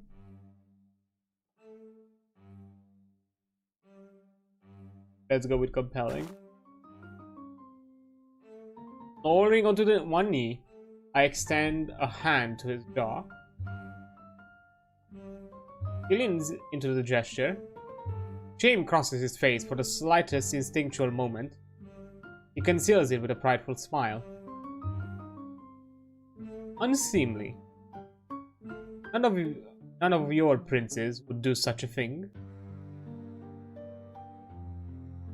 Do I seem like a good British subject? Well chosen by your firm to serve me. There it is, what I hoped for. Approval, validation, warm regard. But at my job. Not the job I signed on to do. After how hard I fought to escape a life of obedience, I should have a visceral reaction against this. I should also be disgusted by the blood, the brutality, the needlessness of this whole display. Instead of an apex predator, he reminds me of a deer covered in antler velvet, desperate for affection, frightened by the nature of his own existence. I can't be mad at him. Nobody has ever wanted my approval, like he does now. There's only one way I can reply. If you need any help with the body? No. Follow the breeze to the exit. I dare say it'll be easier than the ledge we came in from. Says so. I stand upright and listen for the whistle of the wind. There's a rustle and a scrape as he collects the dead wolf. Our way out of its drags along the stone. He holds it with none of the care he held me. Indeed. He shows Indeed, he shows utter disregard. The other exit worms around us, the interior of the mountain, until it spits out the east face. A gentle bit of mountaineering puts us on track. Soon, we're at the tree-speckled plateau where we started. With an exaggerated grunt, Vlad drops the dead wolf at the foot of the least sickly tree. I'll fetch Ilana.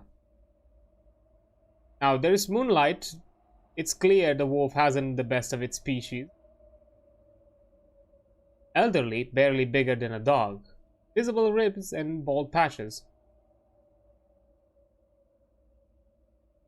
Winning a straight fight against any wolf is impressive. I need to have worried Vlad would lose outright though. This creature might have survived, but he couldn't have killed him. Vlad would never yield. Vlad and this, Ilana and Cheres, and solitary Robigo appear within 10 minutes. Load the body on Ceres, if she will allow. Doesn't shy away from it. Eventually used to this sort of cargo, though some stress shows in her ears and pupils. Home. But he objects to that either. Clambering onto Robigo, I follow the others to down the mountain. Chorus of voices echo through the canyon. In the time I've been here, I've heard nobody but Vlad and his 3 brides. Must be a triple that number of people. And drift optimistically to Ilana. Hear that? Merchants and cleaners. Never travel to town, unpopular with them there. Instead, it is brought to us. Men who do repairs on the gates, women who exchange the linen and all that. The many services rich will not do for themselves. They are untasteful, beneath us. Strange, considering what we will do. Okay, I'll also be taking a break now, because there's an ad about to pop up, and I'll be right back once the ad is over. So yeah, see you in a bit.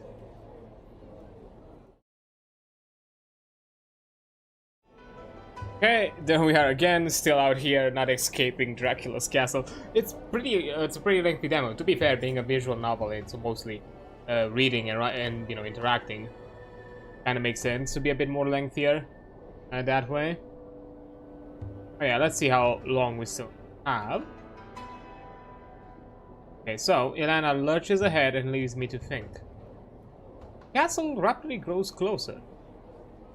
There are lights in the courtyard that haven't been in use the past 2 nights. The glow rises above the outer wall. Good to know I'm not alone with the family now. Something about 50 numbers? Not that the family means any harm. Which eccentrics, that's it, like most clients. Yeah, sure, it's not like you've fucking seen the actual man of the house just being bitten by a wolf and just rip it apart in a viscera of blood and guts and gore. Yeah, completely rich eccentrics. Corrupted by wealth, but not damned. I watch Vlad cantering at the lead. There he goes, through the gates, back into his dominion. Not long after, I follow. 3 times as many was a massive underestimate. 30 people at a minimum have brought almost a dozen vehicles into the yard. A long bonneted cabriolet, a horse-drawn carriage, a small truck, motorbike. Some of the people chat in the stables as they fed their horses. Some offload cargo onto a flat section of paved stone. Some simply loiter on comfortable steps or under eaves. Theodora and Ches are both present, deep in conversation with an imposing woman by the truck.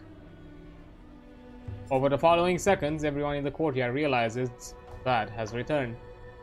The visitors are quicker to stop what they're doing than the bride. Ches tries to continue her discussion with the woman until Theodora shakes both their shoulders in exasperation.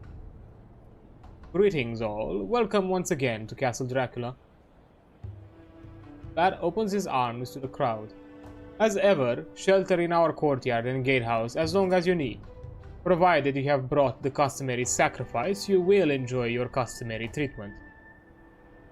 Now, I must continue inside and help Master Renfield to bed. Bed?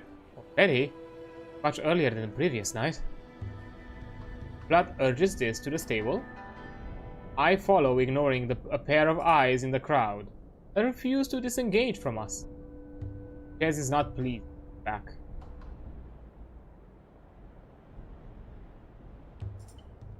Few visitors cut through the foyer, into doors on either side of us, as Vlad and I pause at its center.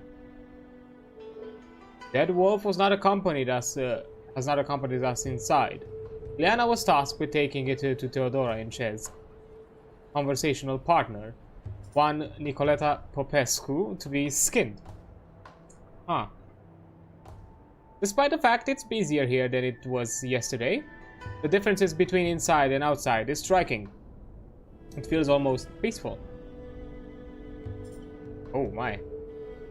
I stifle a hypocritical yawn as I ask, "That? Now?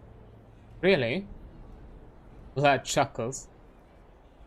"Sleep or don't, that's your choice, but I insist you return to your room." Why?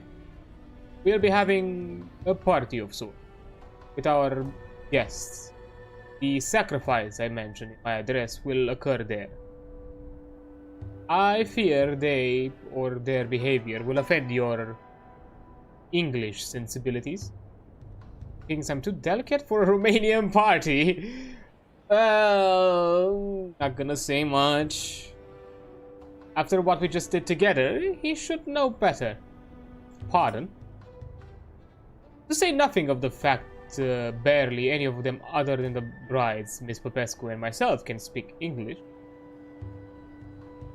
Okay, so language barrier. How about German? Roger, leave it. The bottom line is you're not welcome. His eyes shine with genuine stress. Is it from shame? Seems almost embarrassed by whatever event is.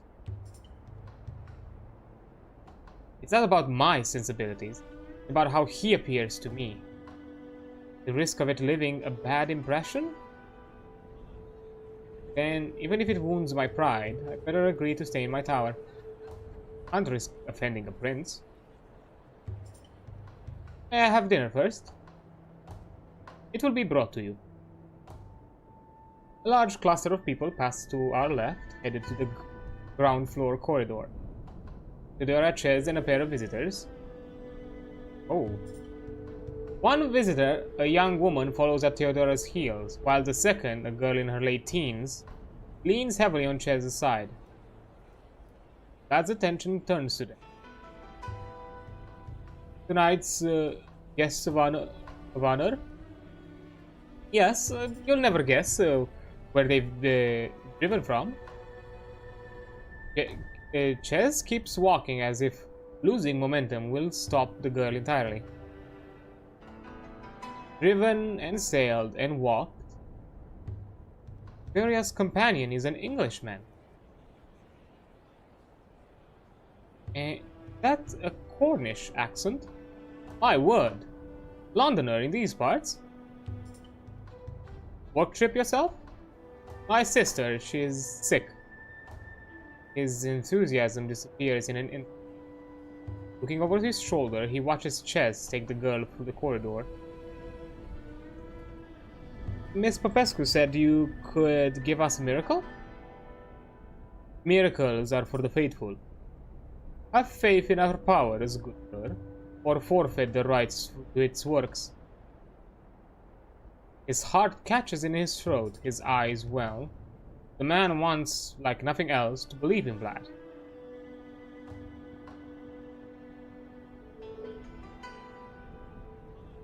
I peer at him.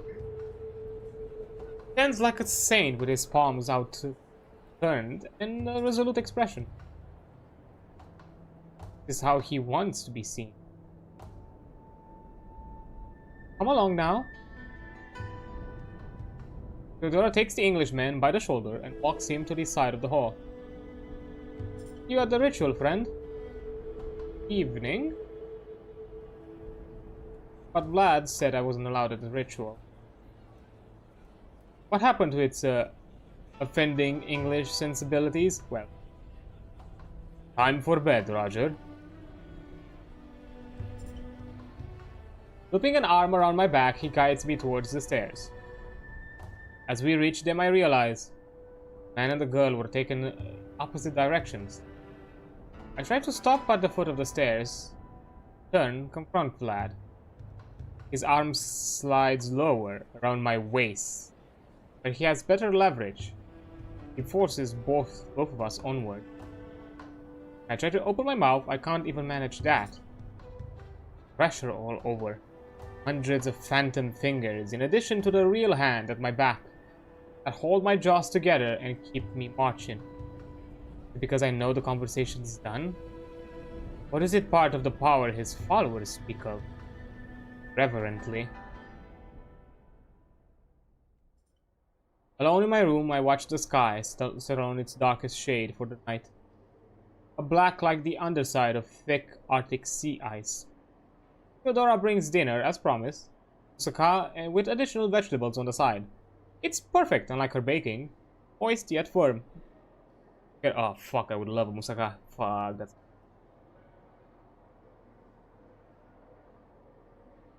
Oh my, look at this.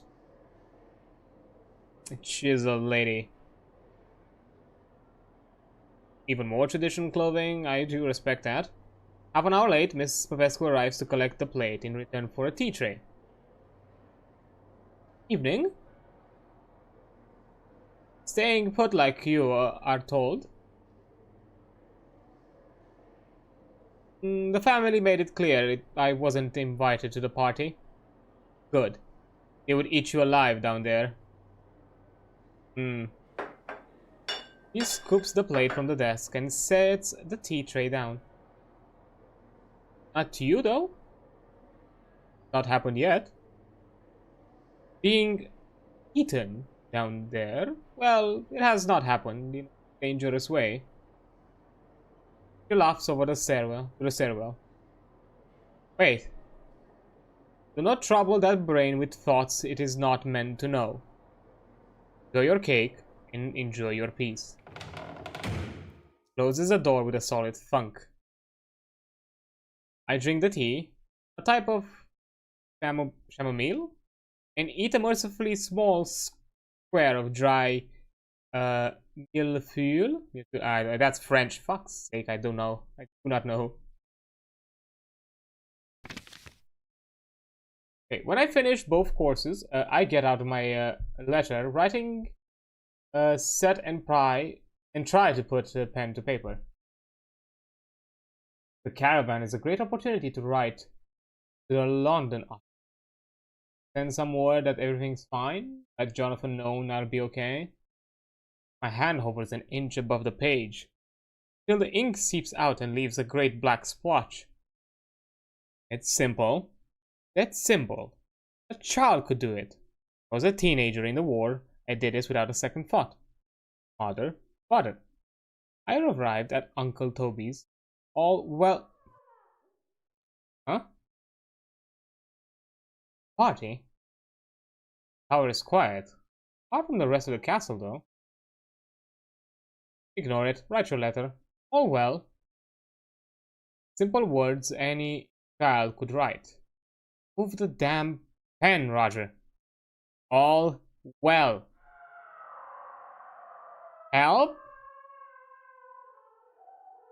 Right below the corridor at the bottom of the stairs. Someone is in trouble. Can't abandon them. I'm coming.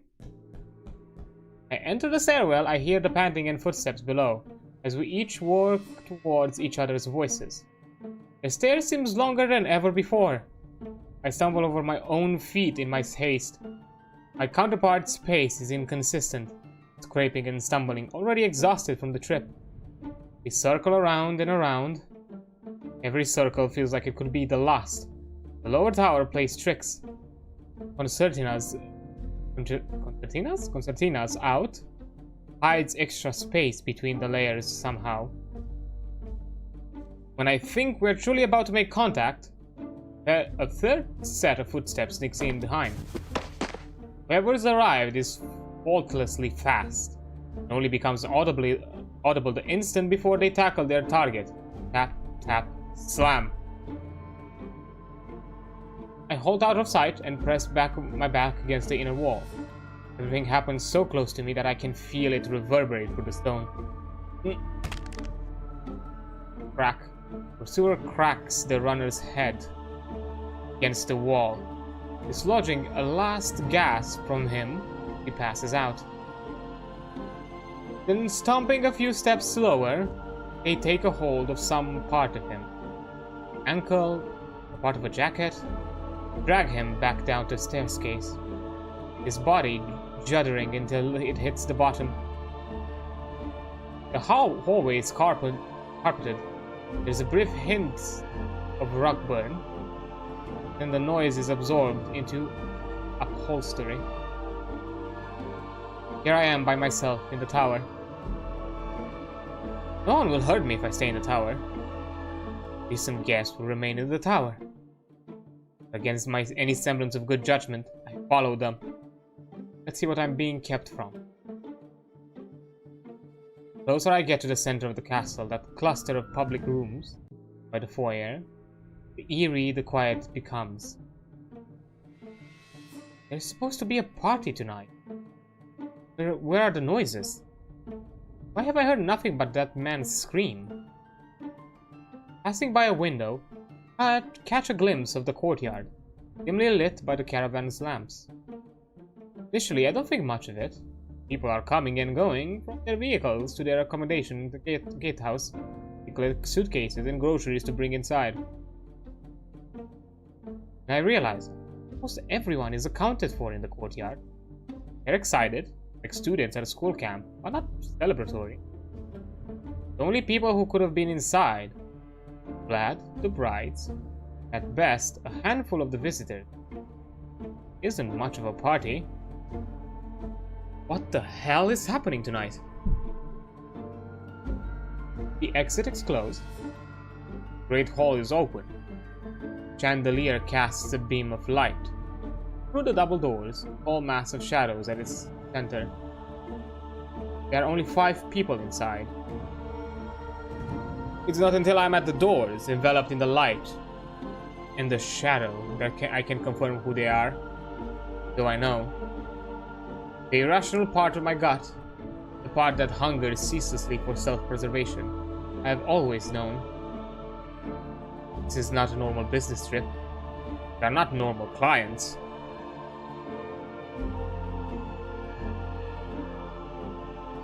He stands in the middle of the cluster, girl's body slumped in his arms.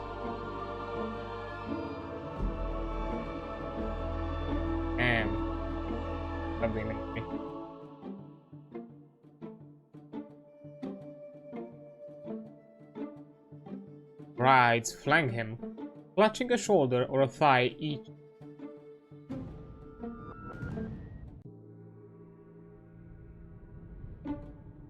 Fedora remains concentrated on her meal. Tez adjusts the shoulder to hide behind it. Anna spits as she makes eye contact. Oh. Hi. All of them are biting the girl. Dracula her jugular. Fedora and Jazz her wrists. Ilana has thorns with the thick veins in her leg. They see me and stare, but none of them can wrest themselves from their prey. When Dracula, proud and regal, lets his composure loose out its thirst. I'm locked in place, too. Here? It's too much wrong in this building to be wholly surprised, but knowing there is a wolf in the woods doesn't prepare you to face it. Rather than let this awful moment continue, I open my stupid mouth to ask the stupidest question I've ever thought of. Is she okay? The fuck you think? Like a dog caught with a chicken from the coop, Dracula blinks slowly, his pupils focusing, his jaws unclamping from her neck. His goatee dyed solid red with her blood. There's a moment of wordless trembling before his mouth is able to form words. Renfield. Pet. No. He's dead. Then I find a way to make it worse. Why? Oh, Renfield, you disaster gay man. Because the house has needs. The master must fight. Releasing his grips on her torso, he drops her into the bride's arms, where they are able to bite and gnaw even more ferociously. Compared to them, his animalism is trained. They have focus, shame, and spite, but nothing else. No instinct to stop before the well runs dry. He realizes he won't have my attention while the body and the brides are in view. Rather than step around them, he dissipates into pitch black smoke, surges through the group, coalescing in front of me. For a moment after he reforms, his eyes have that awful hollow look again. His features are contorted. He extends a hand to me. Not to worry. Your fate will be different. Part of me wants to take him on his word. Is this any different than the cave? No, it's an animal. This is a human. He's a threat to me. Get away from him. My body hardly agrees with me. I take a backward step. Vlad matches. Forwards, maintaining proximity. Roger. I whirl around and make my escape into the foyer. His present trails along behind. You're just making a game out of this now, and he's not gonna care. Roger. I collide with the front door, all my body weight thrown onto the handles, but they're locked in place. That wasn't enough. There's a bar above them. Massive, crude log of wood. No human could move alone. Nevertheless, I wrap my forearms around the bar, dig my heels in, and try to shove it sideways out of its brackets. Barely budges. My soles slide along the tiles. Not enough traction. I hurry in place like a Fleischer cartoon. Is this who you are in the dark? At his words, my steps slow. I expected more. But stop. This is life or death. I don't care about disappointing him. Yet you do. But I am meant to be braver than this. I let go of the door and turned to look Vlad in the eye. An unexpected flicker of fear there. He lingers achingly in the middle of the foyer. To slouch, reluctant to approach. The gloom at once part of him, massive weight upon his paltry physical form. It's a shame that we're here. Posture says both of us should be ashamed. I can't let you leave. But it would please me if you chose to stay. Easing my heart at his threats to bolt on me again, I maintain eye contact. What was that? We are vampires. You understand? You eat people? Yes. Not me though.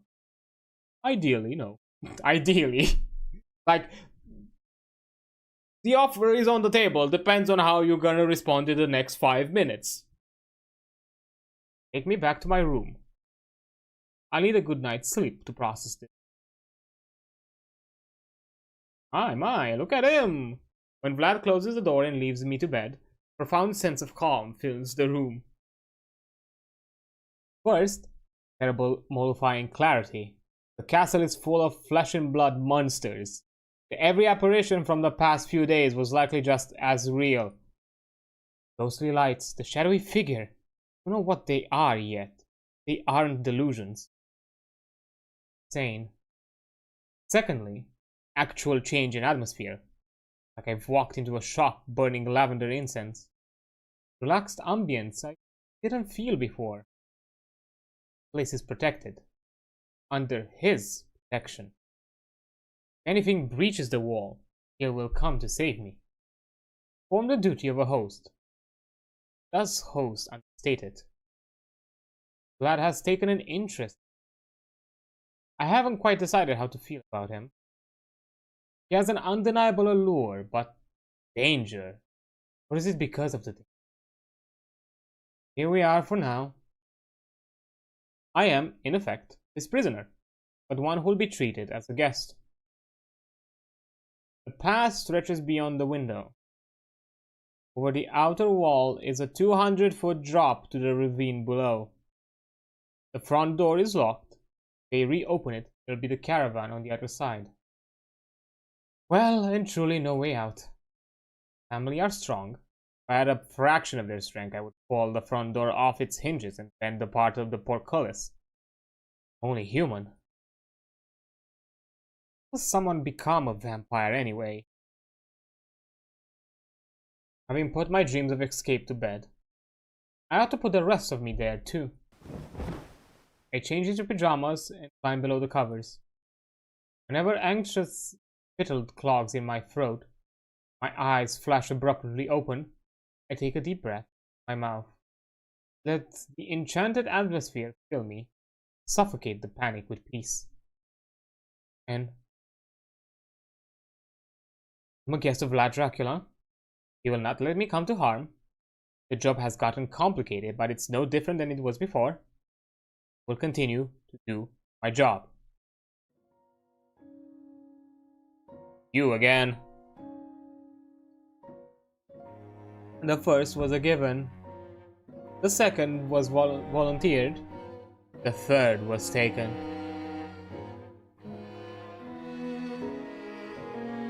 Before those three was another. So these are the brides. So Theodora was definitely kind of one of those arranged marriages. Zara, from her attitude, she definitely looks a bit more opportunistic and kind of more business-like. So she wanted the gift, quotation mark gift. The third was taken, as she mentioned. It was a corpse found in her hometown. Before those three, there was another. After them, is that what you want? I warned you. In fair brush-up, we lay our scene. November 1451. The would-be heir of Wallachia watches the world freeze. Stripped of his rank, seething, he stands too close to the minuscule tavern window. Fogging the glass with every breath. Tight grip on his cup. A private corner in a bay. Hidden from the rest of the tables by a half-drawn curtain. Somewhat a commoner, but out of court. Noble at heart, aware that attention and danger come hand in hand. Alone in a crowded room. That's when you come along, or someone like you. We're all alike to him. Or wine, dumne vostre? Ja, vostre? Haven't you heard? I'm nobody's better, and I'm certainly not your elder. Do not flatter me with your useless title. The useless title. He spits the words with enough force to add a fine spray to the window. The people are impressed by his intensity, and you're no different. 22. A promising young tyrant. His guess was right. You are a little older than... That might be why you have the courage to annoy him. Oh? You're not my better. Perhaps this is mine. You tip the wide-lipped serving flask against your mouth, which rapidly overflows, spilling red across your collar and shirt. It soaks through the white cotton and reveals contour beneath. Oops. He openly admires the shape of you, despite what he says. He knows he can't be punished for it. Ahmed's instructions were clear. To remain undisturbed on his lands. I owe their people obedience. Citizens, what would you have this fallen prince do? He opens his arm in supplication. Draw the curtain the rest of the way along the rail. The tavern disappears. Kneel. Obey. Prince seems capable of taking orders. The dragon can be tamed. What was that meant to be? The tavern seems empty. Dirt still clings to me, stained pinkish red. My fringe sticks over us and slips under the lenses of my glasses. I wipe worst of the damp away, flicking it from my fingertips, pivoting in the center of the sprawl of circular tables. The room whirls around me. The land of earthly colors spoons view as it stirs through a teacup. I don't see the intruder anywhere. Why the harassment? I don't want you to be around, lad. It's just... Yes, you do.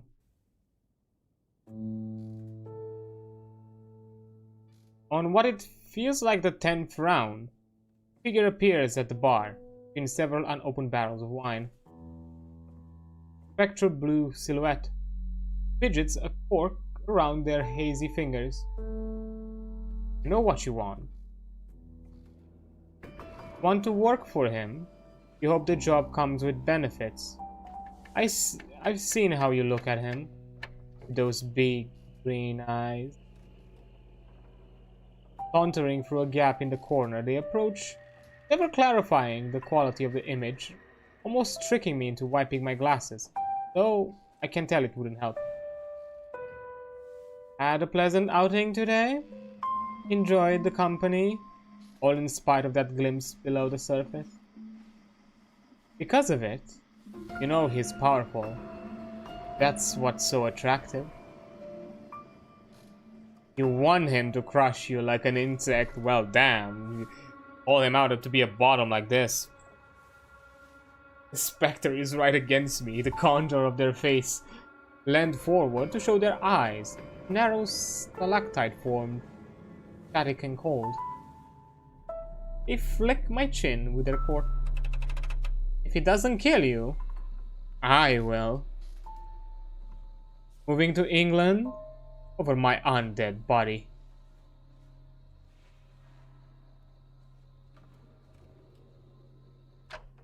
I'm not scared of you? I don't know because what to say about this thing, ghosts. Although I have a suspicion who it might be.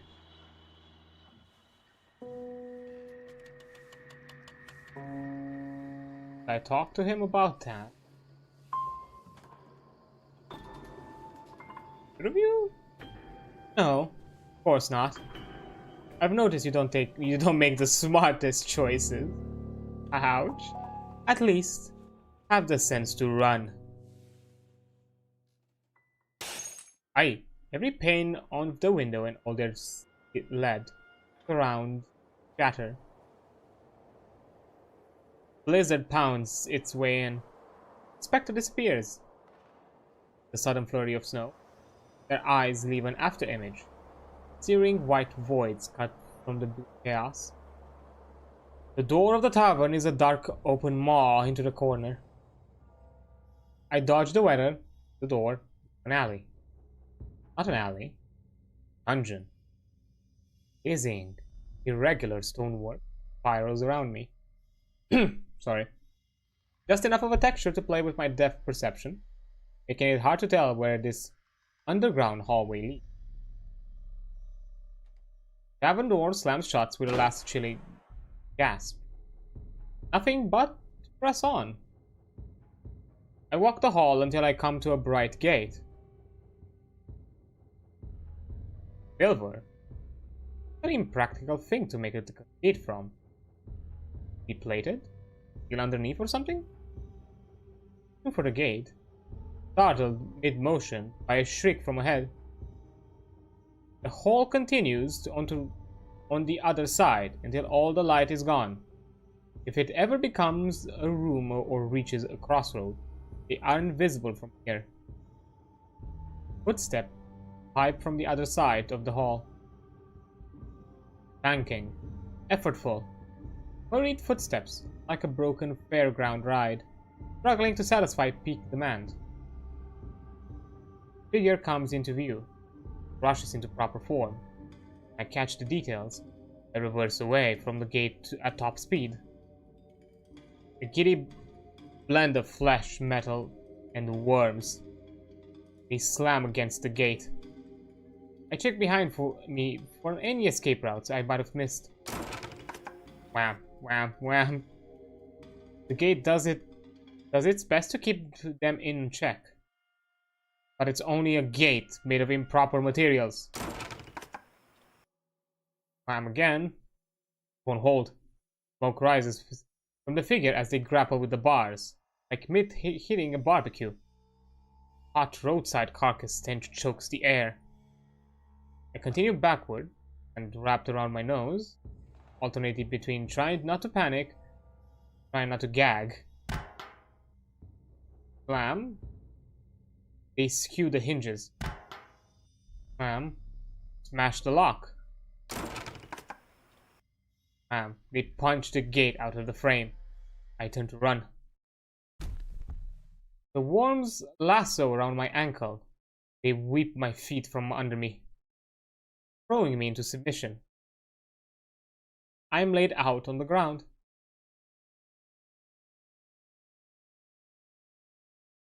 17th of February 1931. Okay, the next day. One heck of a way to wait from a nightmare. I'm lying in bed. Someone is at the end. Ah! I kick beneath the covers and almost kick something onto the floor. Morning. Yes, with a breakfast tray. I've tilted it and overturned a tiny decorative vase in the corner. Hi. Good morning. Sitting upright, I pull the tray closer and set the vase straight, sticking a purple-black flower back in. Thank you. I'm too stiff to sound sincere. Sweat rounds from my face along with the inside of my shirt. The spilt wine was a dream, but I'm damp all the same. There sits the imprint the tray left behind. I can scarcely look at her. After that last time I saw her, Blood and I found our peace, but the brides. What they did to the girl was that much worse. Every time my gaze shifts towards her face, I picture tendons caught in her teeth, that blank, reflective cat's eye stare. On to me. Eudora wanted to try cooking an English breakfast, but I told her you probably didn't want anything meaty right now. Okay, fine, respect for that. The tray has a hot bowl of porridge with a elderberry, compote, and elderberry compote? Elderberry, what the fuck? Not sure, but compote is a thing here, yeah, and sliced apple, and a cup of black coffee. I don't know whether you were a coffee guy or a tea guy, though. He's British, what do you think? Either is fine, okay. I would have liked it with milk. Crossing my legs and leaning over the tray, I take the coffee, I slosh it sloshed into the saucer and formed a narrow black circle at the bottom of the cup. When I drink it, it drips along my fingers. I lower the cup and I see Tess hasn't moved. So she's not just here to deliver room service. Try to warn you. Not about the vampirism. If we did say we were vampires, would you have bought it? Maybe in a metaphorical sense. You saw something nasty. Seeing is believing. Hey, look me in the eye and tell me the last night wasn't persuasive. Don't look her in the eyes and admit she's right. Don't look her in the eyes, deny it. And the eyes didn't deny it. That's. Let's go. Why not? Let's go with a route that seems that Redfield is kind of leaning into this aspect of power. You got me. Oh yeah, I do. We stare at each other. Seems like I won this case, little lawyer. At all? I like to eat my porridge before it gets cold, and it feels rude to eat it in front of someone who presumably can't. Like all the best lies, Vlad's claims about Quiliac must have been had a bit of truth. Think got off to a bad start. Unless you wanna come knocking on our coffins, the library most hours, drop by and see the collection. If you are on a good behavior, I might loan out a special book. Special book? A legal book. You have other interests, you know? Yeah, doll, I can tell. She clocked us. Leaning in over the tray, Jess spreads her fingers and taps them onto my chest, pressing her nails into the fabric until I feel the sharp tips on the skin. She looks down on me in contemplation. When she has her answer to the unspoken question, she retreats from the bed, clinging to her healed feet. Oh, clicking to her healed feet. You and Vladdy have fun. Wait, have you realized that? He slips out the door while I'm distracted. Fuck. I haven't been subtle about it, have I? You blushing a storm every time the man makes a comment towards you? Nah. That's subtlety. Vlad has encouraged me. He already has 3 brides competing for attention. He doesn't have a husband. Why not add a homosexual to the mix?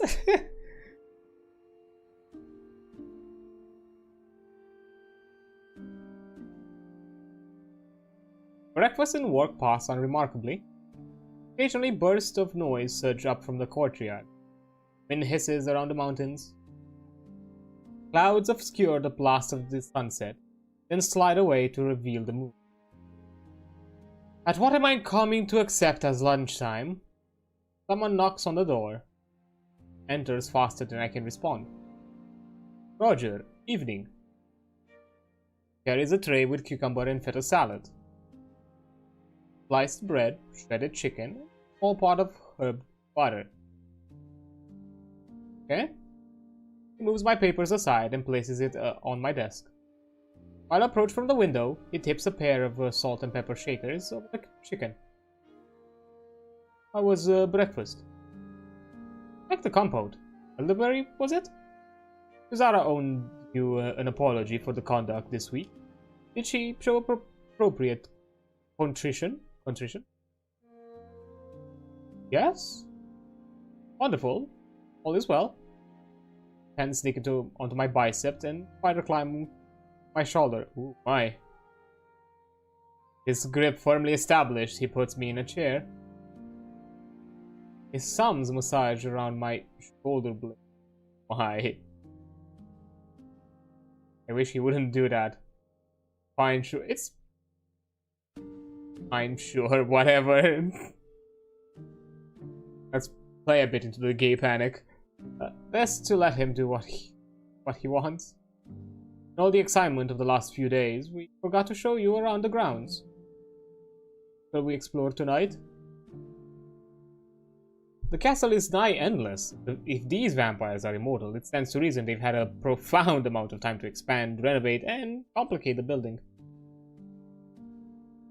I could spend the rest of my trip wandering and not see every room. A guided tour would be practical, exciting. Prevent myself from getting lost, hear the oldest residents' recommendations, or visit. It doesn't kill you. I will. The longer we spend together, the greater the threat from the Spectre. Didn't exactly ingratiate myself to Vlad, refusing to hunt yesterday. Who knows whether his protection extends to that dream rat? Particular threat. What if there is? Taking my life on him? Yes, let's explore. Honestly, I want to see the level of detail these people have done it, because they've impressed me so far. It's a marvelous fucking game when it comes to like attention to details. Of course, I have my small little nitpicks, but I'm also assuming it through the intention that hey, they also have a Brit out here, and they might also accommodate his own likes. I'll return your breakfast tray to the kitchen, and the tour will commence after lunch. Looking forward to it.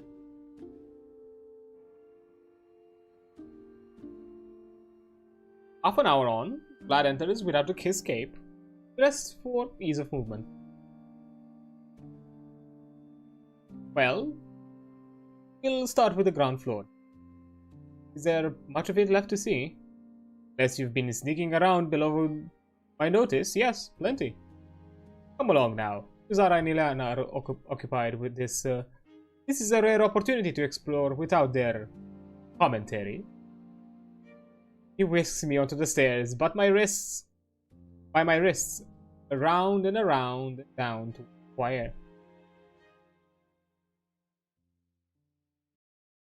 Someone has propped open the doors, and people from the caravan shuffle in and out, depositing a variety of furniture. Taking or depositing a variety of furniture. Pay them no mind. We're having repairs taken care of before the move. Nothing rankles like returning from a journey to a problem you left behind. Wise. Here, in any event, is the foyer, one of the original rooms of the castle, though it's had its significant improvements across the centuries. Vast stone box propped open like a deadfall trap, with thick columns and stairs. Marble tiling must be. We approach the tapestry on the black wall, Vlad's hand at my back. Many of the decorations around the house celebrate the accomplishments of our forefathers. This depicts my father valiantly defending our territory from Hungarian incursion in 1436. I was only a boy. It was 500 years ago.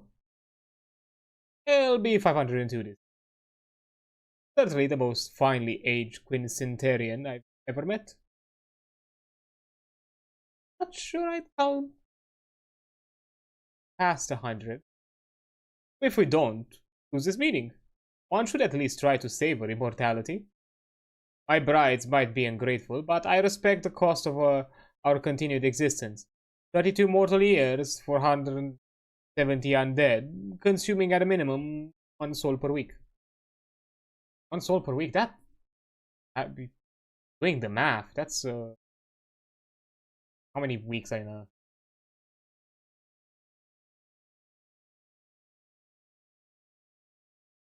Let's say 52 weeks.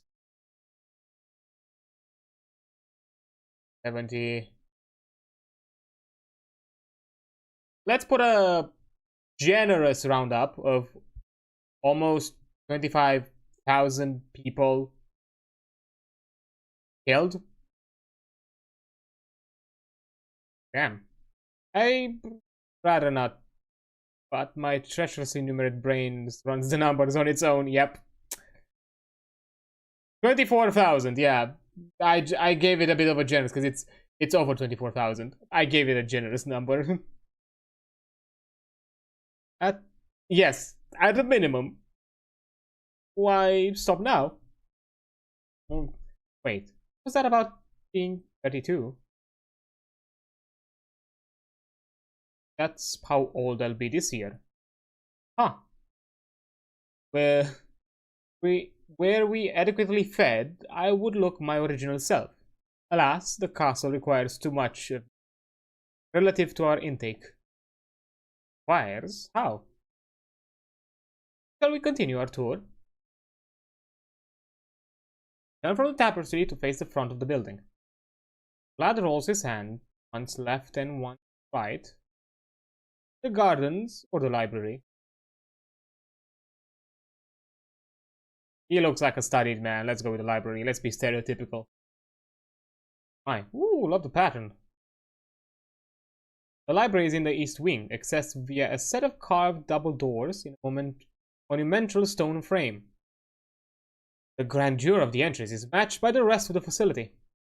Larger than an average public library, the ground floor extends into several smaller specialty rooms, including a staircase leading to a mezzanine, that I don't speak often, upwards and outwards in every direction. Catalogued, alphabetized, shelved by genre. Vlad follows behind me, stacks. The moment where amidst them I lose track of where the door was. Nothing but books. Tumbling onto the shelf of cookbooks, I pick one, hoping I'll be able to guess the contents from the picture, even if I can't read the language it's written in. Something like cakes, baking guide. Figure appears at my shoulder to look with me. Huh. Don't even know enough Romanian for this. Oh, what are you gonna bake for? Yes, I swivel around and almost hit her with... Oh yeah, she did mention that usually at the library. She blocks with the back of her hand. Me or him? Oh. You know, Rog, the invitation was for you on your own. Good behavior, this is not. Confiscating the book, she taps me on the forehead with a spine.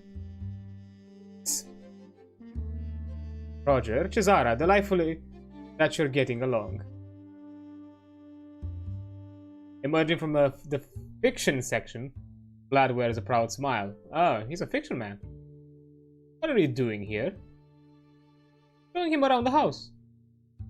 I've knocked. My house? Check our contract, it's mine too. Aren't we fortunate to have the pleasure of each other's company? Ah. The remarkable show of upper body strength, Ches grabs the nearest freestanding shelf, and without a single breath of exertion, holds herself to sit on top of it. Legs crossed, skin exposed, ankle to thigh. Oh, how scandalous. She looks down on Vlad with folded arms and bitter lime eyes. These two become a pair to start with. What the average interaction between them is like. What was this? Acrimonious? Or did it evolve over the decades? Decades? Centuries?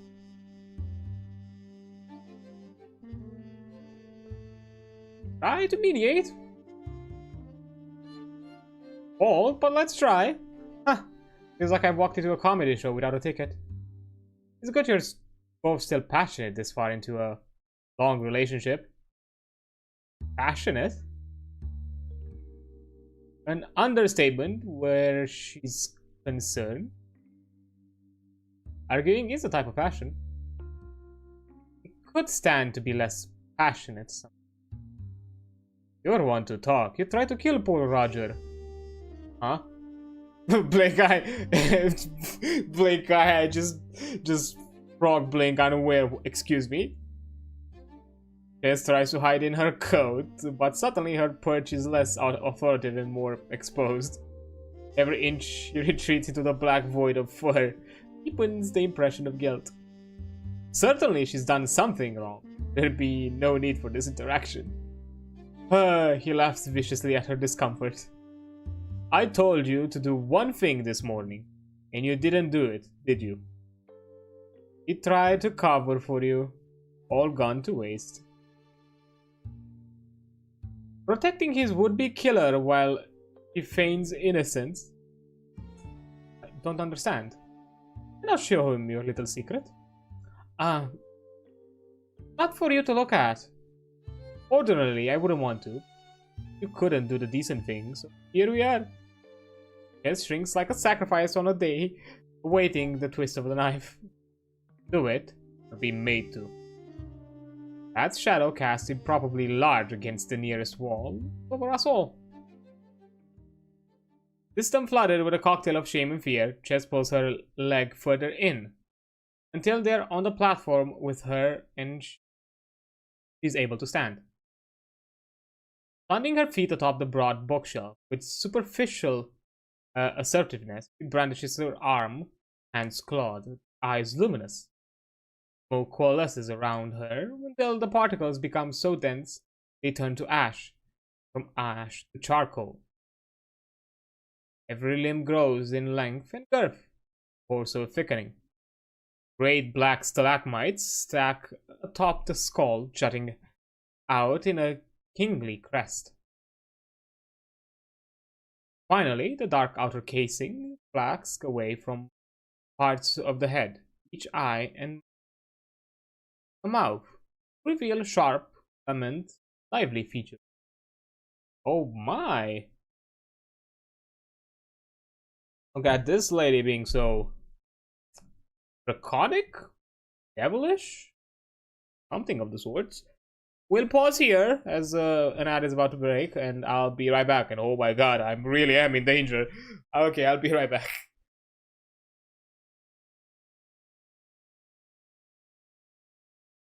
Okay, there we are.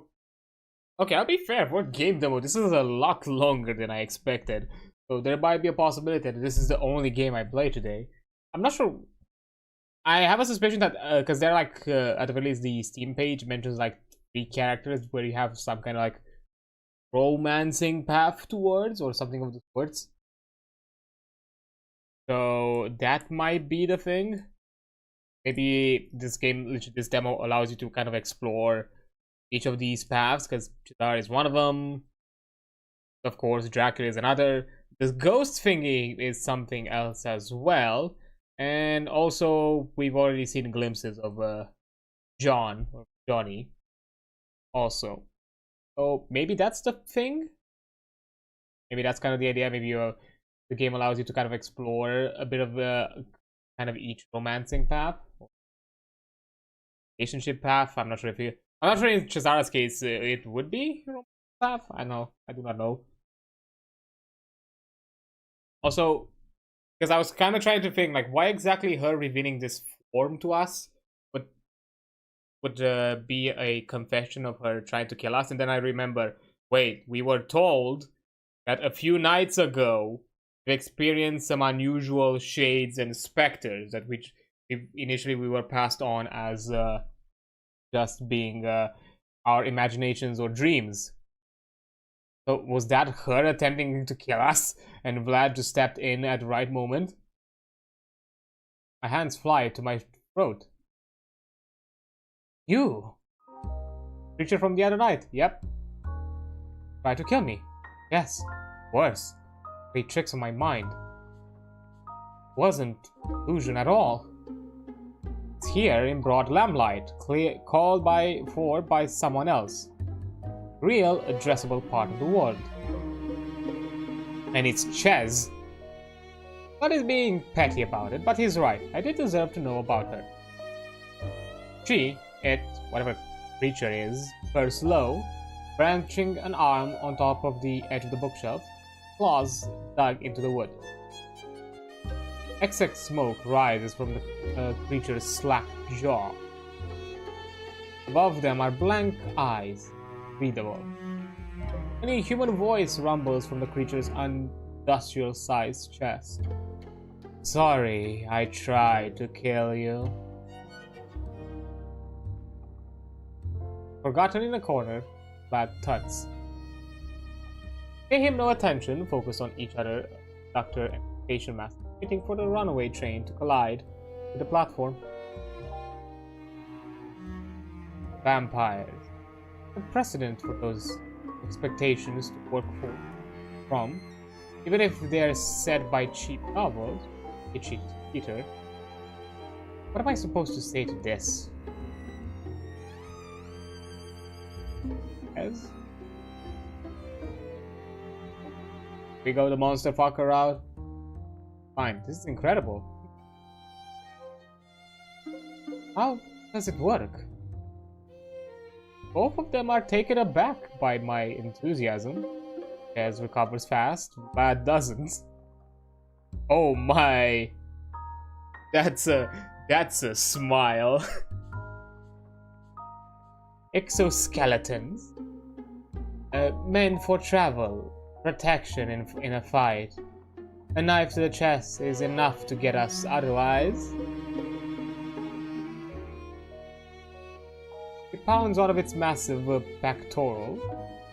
Does the musculature do anything, or is it a glorified suit of armor? I want to touch it, but out of reach, and that would be rude.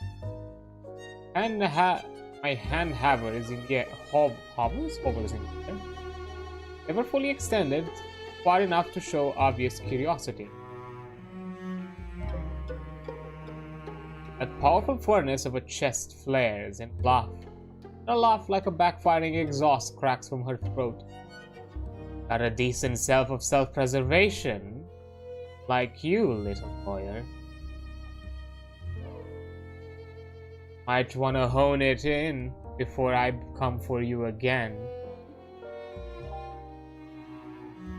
Breaking a claw across the wood, splintering it apart, her laugh darkens.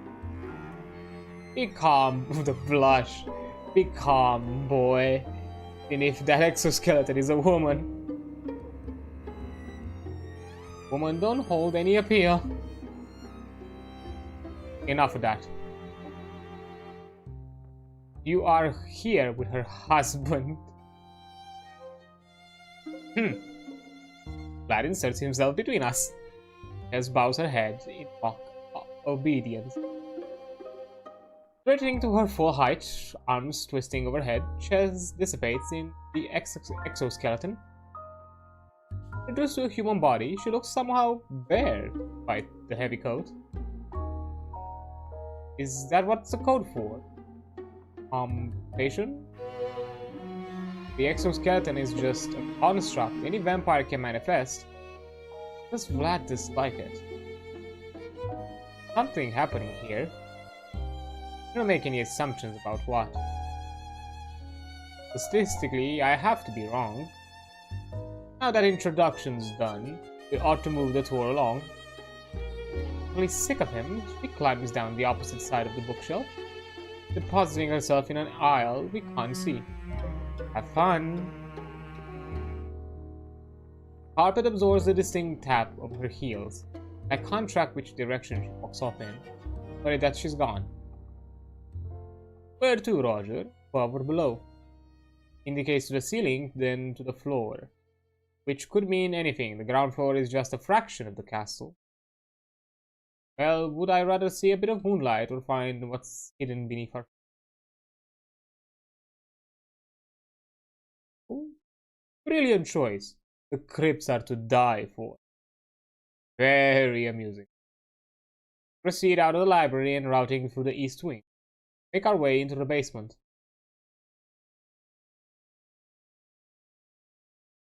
Cold air breathes up from the basement. Stand at the top of the stairs, staring into the darkness below. Really? Cut into the cliffside. We might as well have chiseled it into a glacier. Hard, brittle rock encased in ice. Excellent environment to store meat and wine. Less than ideal for the residents of our dungeon. Tapping me on the shoulder, he knocks us down a step. I go with his momentum and continue the descent. Passages sprawl underneath the castle like raunchy. Somewhere, the tunnels, there must be a gap in the rock. The gentle breeze whenever we are in a larger passage, and even the tributaries, the atmosphere is fresh. Vlad moves with purpose. It all looks the same to me, but he knows where we are headed. Occasionally, something clangs in the distance. Heavy metal strikes metal. The opposite direction, there is a different sound. Wind chime. We aren't alone on this level. These strikes are definitely someone else. Chime seems passive. Can't be sure. Both are far away from us. Not interested, I'm not interested. All the rooms we've passed have plain entrances, cut from the stone now. Vlad pauses us in front of an unembellished Gothic arch door, one that wouldn't be notable anywhere else in the castle. Here it is. He unlatches the handle and pushes it open, indicating for me to step through.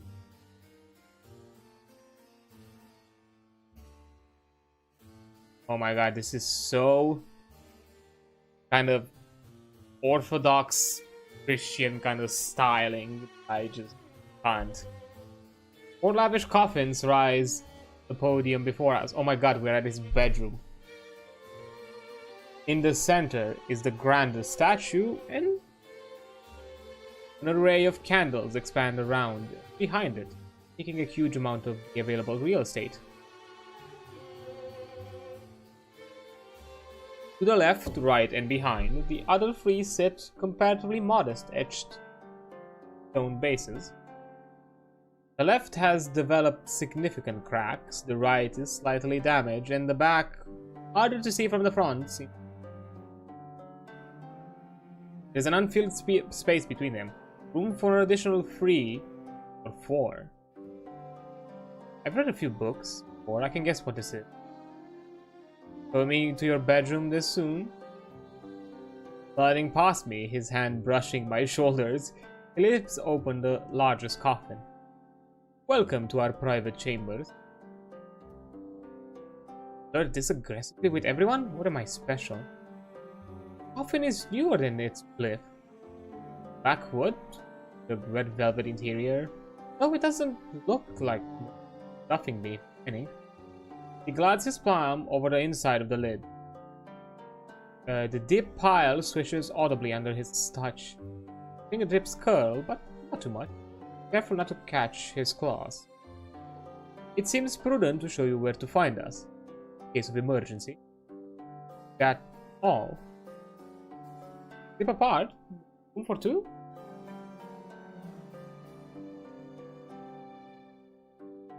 I mean, I don't know, it seems like a fair question to me.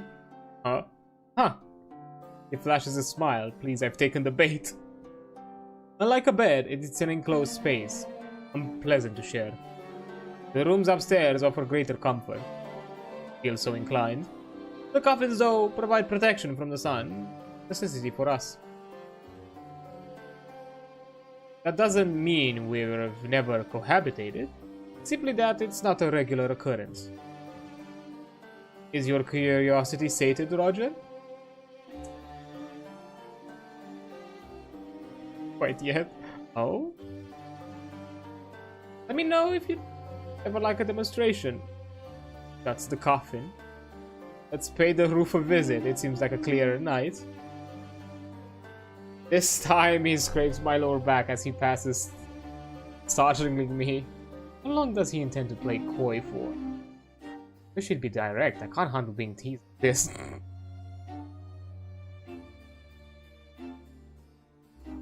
I guess the only way you're gonna get your fill is if you accept his deal. Out the door to keep it out, the hanging resumes. Time is gone. We're left with the heavy strikes back in the direction we came from. Vlad didn't acknowledge it earlier, but as we head back upstairs, he tuts an especially loud repetition. It's annoying, isn't it? You know what it is? Someone doing repairs. I suppose we should check in on them, see what's being damaged. He seems resentful, but his interest's been piqued. He adjusts our course. We have to leave the basement briefly to follow along the hidden corridor, duck back down in order to reach the right place. A cellar that's been barred and separated from the rest of the complex. Someone strikes the top of the bars with a hammer. Oh, look who it is. Ilana turns towards us as we approach, arms poised overhead, caught mid-swing. Salutare. Ah, here I thought we were done with his tantrum. Bars mean prison. Dinner? Maybe it's not that this cellar is separate from the rest of the underground, but that there are two undergrounds, one that's like any other part of the castle, and another that's still operational dungeon. I assume for no good reason that he didn't keep anyone locked in. I think he's angry. You know, I do not know why. Inspecting a warped section of metal in the top corner, Val frowns. Will it hold? The rest of the frame is good. It's not just a matter of why, it's a matter of why now. Much is happening when a larger machine begins to turn. Everything around it wakes. She looks over her shoulder at me. Do not come underground alone. Hadn't planned on that. Then eyes flaring return to him. Look at all the access points. This took determination. Mind your manners. I offer you advice. Be advised or be ignorant. Enough, Ilana. Extracting me from the cellar as he goes, Vlad takes us for a different route up a larger set of stairs into the kitchen. Well, shall we visit the top levels? Sure. Family have a prisoner in not their worst quality, but hasn't improved my opinion of them either. Still gave her them.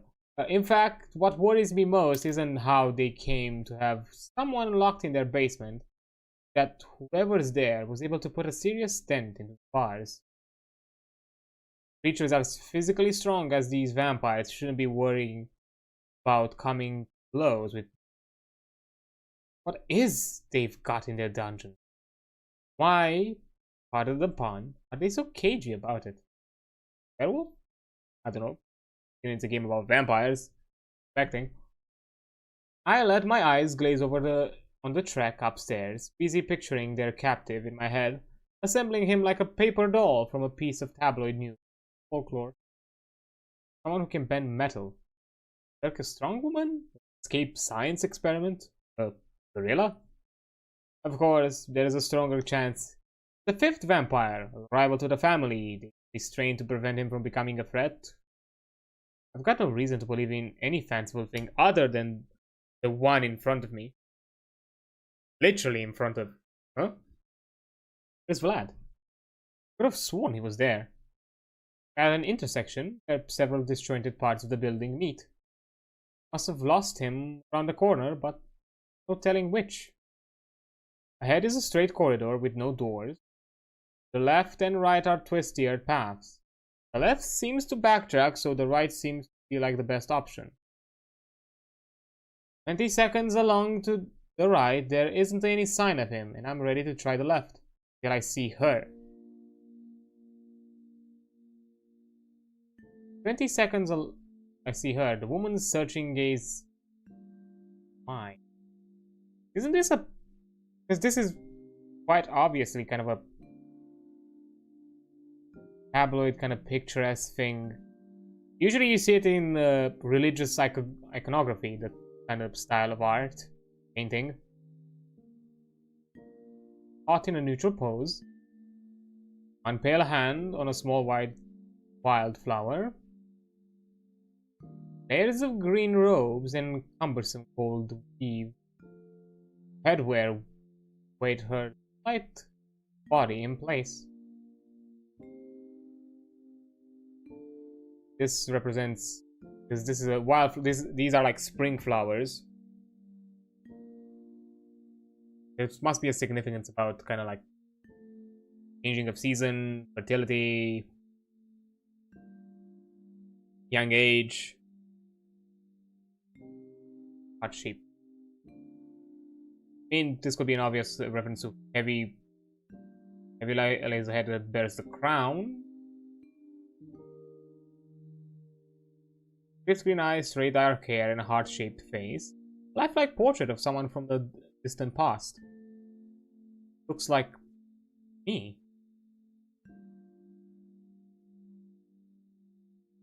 Oh, Luminitsa. Okay. Found me. Settles by my side. You and I were together before any of this. Oh, the first bride? Just staring disdainfully at everything around us. For a moment, I see how existence burdens him. The castle is a keeper, constrained, nesting doll of coffins. The box of the basement, box of the building. Burdened with vampirism and princedom alike. I suppose she helped him carrying it for a time. They're almost there. Continue on in silence. Tears of the rooftops spill away like the terrace. Waterfalls run dry. Sprigs of green poke into view from the various gardens below, and the black tops of small interior structures, sheds and hothouses. Vlad peers through a gap in the mountains, stargazing. You can see the west and north, but the towers block the south and east. The south and the east is obscured by the Carpathians. It's warmer than the crypt, though my suit doesn't fully protect me against the wind. Every now and then I have to hop around and rub my shoulder, cover from the nastier gusts. He hasn't said anything in a while. The wind falls away, the temperature rises, and he finally turns to look at me. The stars are dimmer than they used to be. I don't expect it to be obvious to you. Oh, actually, the constellations here are clearer than they are at home. We finish our loop around the battlements. Just a single door in and out, at least on this level. Where on them, have to stay on the course. Not terribly intuitive, but being unintuitive seems to be the unifying design principle across the whole castle.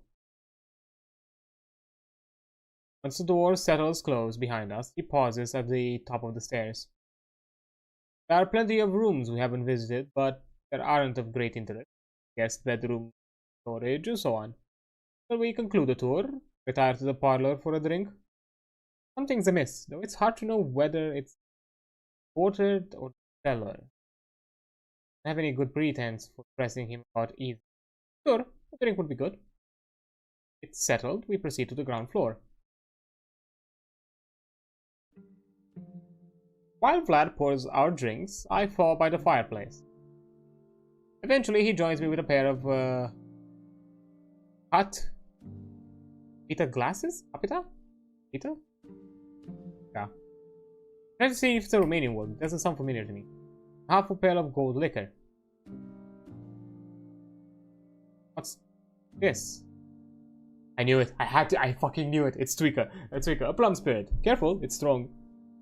Oh, wait, Copita, is it? Copita could be a sort of shot glass, actually. We call them differently. We call them, I on the tip of my tongue. Now, fuck. Fuck. Fuck. I have to Google it just because I just don't. Glass? Oh no, Capita glass is more of a kind of a wine glass.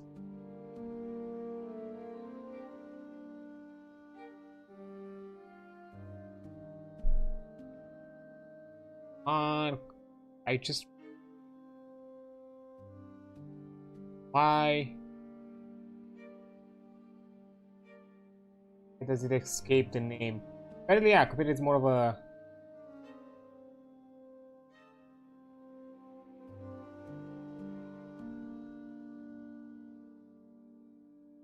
And such a. Just drawing a blank right now. It's soy.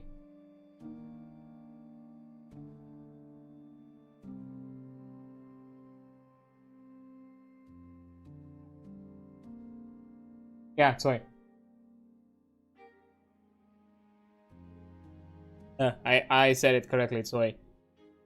Soy. They kind of look similar to I would say like if you ever had like a kind of like a mini kind of like a chemical glasses like mini flasks. Like that, they kind of have that kind of shape. We call them soy, and they're more like a slightly bigger shot glass when it comes to like volume and quantity they would hold. So yeah, having a Capita which is more of a kind of a bigger, kind of almost wine glassy. That's a bold one.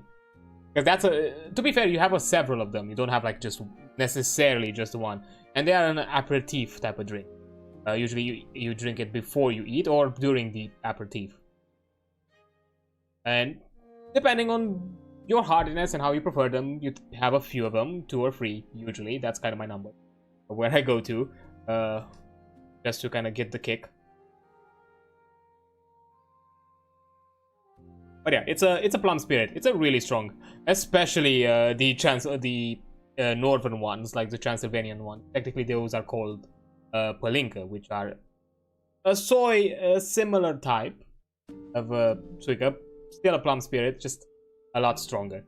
Suika, it's something more akin to the southern side, like around here, actually, which would be akin to Vlad's preferences because he's not Transylvanian or from the northern side of Romania, or, as it's usually known as Ardeal. He's from the Wallachian side, which is south of the Carpathians, not north. Yeah, I thought you just drank wine. Since our diet is so limited, I enjoy a wide range of beverages. Takes a sip and allows himself with a subtle smile of approval. It is strong, but it sears through the body pleasurably. The flagrant and fiery fortification against the weather. Yeah, it is. You feel the burn go all the way through your body. Good for the cold weathers. And there is also another type we do, not necessarily do, just it's kind of like a mulled wine. We also warm it up, kind of like, you know, put it on the stove or something and just have it warmed. And usually put some other spices around it, something akin to cinnamon. Just not necessarily cinnamon, but we also put a bit of extra spice to it and kind of give it a bit more extra kick. Those are like top notch for like the cold weather. We are unable to digest anything except meat. If we consume other solid foods, our guts reject them. Liquids are fine. All mercies. He raises a toast towards the fire. Praise to our benefactor. Benefactor? We sold our souls to a demon of unmatched power. He loans us a portion of it at the cost of our humanity. And trouble with the sun, and the need for blood. Rotating his glass, each card catches a different shade of the flame, amber or crimson, or shifting. Your bloodthirst will be unquenchable. Your need to shine indomitably bright will make the sun's strength anathema to you. Your force of personality will overwhelm your thralls. What say you? Lord Dardarot, demon of dominance, from a hell where all earth is scorched and every bridge is burned. To accept his offer. I like how both are no.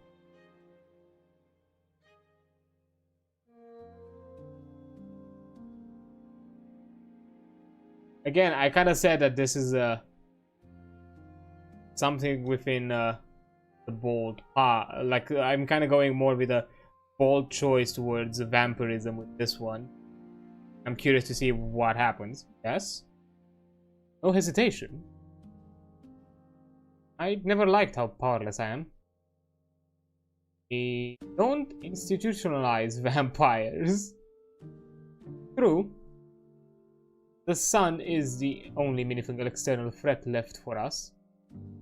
All that means is we are our own worst enemy. Can you confront your own darkness, night after night? We already do. Huh.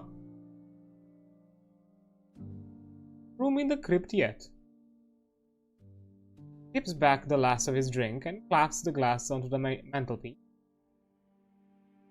That will be all.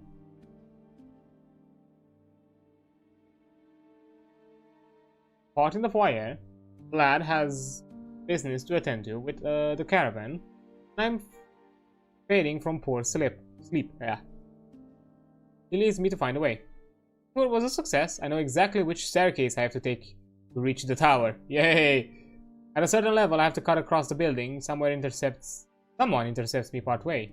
Oh! Now we have the entire... Yes? Tidora pauses to sniff the air, blocking half the corridor. Wide skirt. He seems perfectly happy to stall me and doesn't show any intention of drinking. Tweaker. Oh, sorry, Tweaker. I'm trying to. Oh no, it's still her drinking. Tweaker. Took the edge of the cold. Dripping in, she takes a careful look at me, brows furrowed. Is it because you're a boy? Oh, she doesn't get any action. Is it... What? What is it? Breath breathed. I feel her breaths on my collar, but instead she's an eerie, too close, non-present, like an automaton. Motion without subtlety or life. Then she's done with me. She steps against the wall to allow me through. None of us have ever been invited for Tweaker. Oh my! That doesn't have to mean anything. Men and women make different kinds of companions. Simple as that. F. Nico. He has you. Doesn't believe. Saying. Not. Nothing asking will get me anywhere. Nah, With a nod, I leave her to it. And reach the tower without further So, Tweaker is kind of his special brew. It's special kind of drink day. The bed is well covered, thick with blankets and pillows, and a warm underlayer to help lock in the heat. But the longer I lie in it, the colder it gets. For a while, I read the book I brought with me, till the feeling goes through my fingers. I have to set it aside and withdraw below the duvet. There's no frost on the windows, and the floor wasn't icy when I got in. It must be a circulatory problem? I trapeze all over the castle today. It wasn't enough to get my blood pumping? Spent hours with Vlad, felt my heart race whenever he spoke. I'm alone in my bed and he's alone in his coffin, but both going cold. I close my eyes and relax as best as I can. Temperature fixed and flat like the rest of me. Spectre. You like to see him? Weight settles on the blankets. Not a malicious. The voice is wistful and calm, burdened by something it carries without complaint. Oh my. Rise from the covers to meet it. The woman from the portrait sits with her legs draped over the edge of the bed.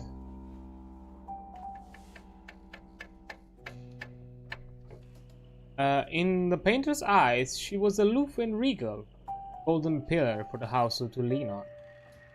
This version is drawn from another perspective, her own, less stately or lively. Trembling with energy, desperate to move, lightning bottled in human form. Even though she doesn't have a physical body, even though she's already dead, don't look that alike. Artists tend to reshape their subjects to fit common molds, to have enough shared features to be put in the same category, smeared together in memory and ink. Whatever I saw in that painting was fake. It's out. Beams at me. You're the one he's chosen to be my substitute. Castle full of vampires, why wouldn't it be ghosts? At this point, yeah.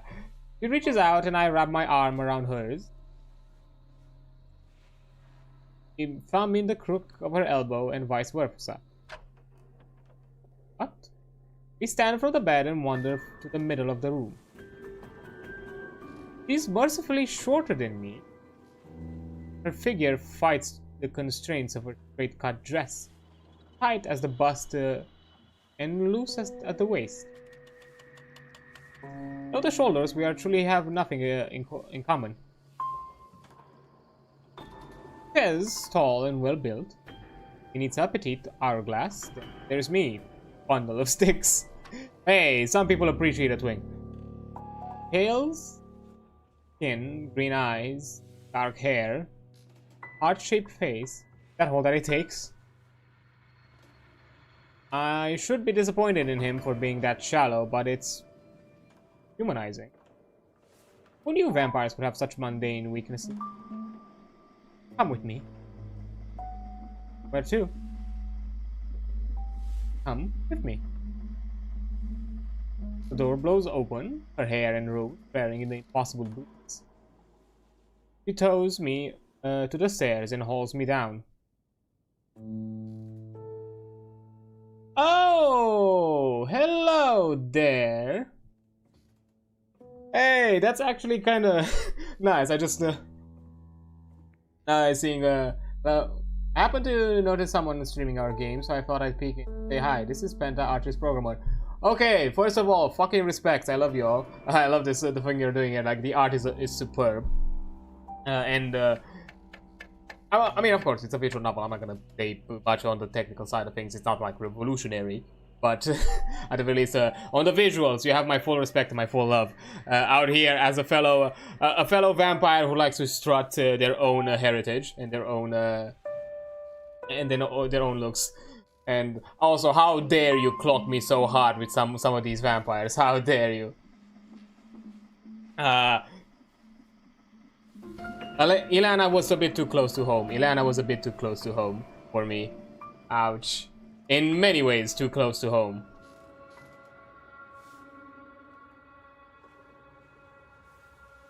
Which I would have never expected to hear that here on this game. Out of all places, just to be able to fucking read it in full actual Romanian and be like, wait, wait, I feel seen all of a sudden. But yeah, I'm out here exploring this wonderful demo, which I'm not even sure at this point if I should call it a demo, because it's pretty lengthy. I'm already here for like, what, almost 4 hours. And I've not stopped yet, and I'm like, what the hell? To kind of confirm, out of pure curiosity, are you like, is this demo allowing you to explore kind of each of the current available paths that you have with, you know, Dracula, Cesara, Jonathan, and I think also the Spectre, Luminita? Not sure if it's Luminita. I really enjoy it, and you're almost at the end. This is our expanded demo, so it is pretty long. Oh, okay, so I'm pretty close. Fair enough, fair enough. And I'm also out here being able to strut my Romanian whenever I can, I guess, and just make you all feel like... and also struggling at doing a Romanian accent, like an Eastern European accent, at the same time. Because, yeah, I have such a not desensitized, I have such a sanitized accent that I just do not sound it. I just cannot. It just rates my brain to try to sound as a broken Romanian that tries to speak English. Yeah, Dracula and the Ghost have longer routes, and the Inches and Donnie are shorter. Okay, fair enough. And then let's push on a bit onwards. Let's see where else it leads. Ooh. Something is chiming in the distance.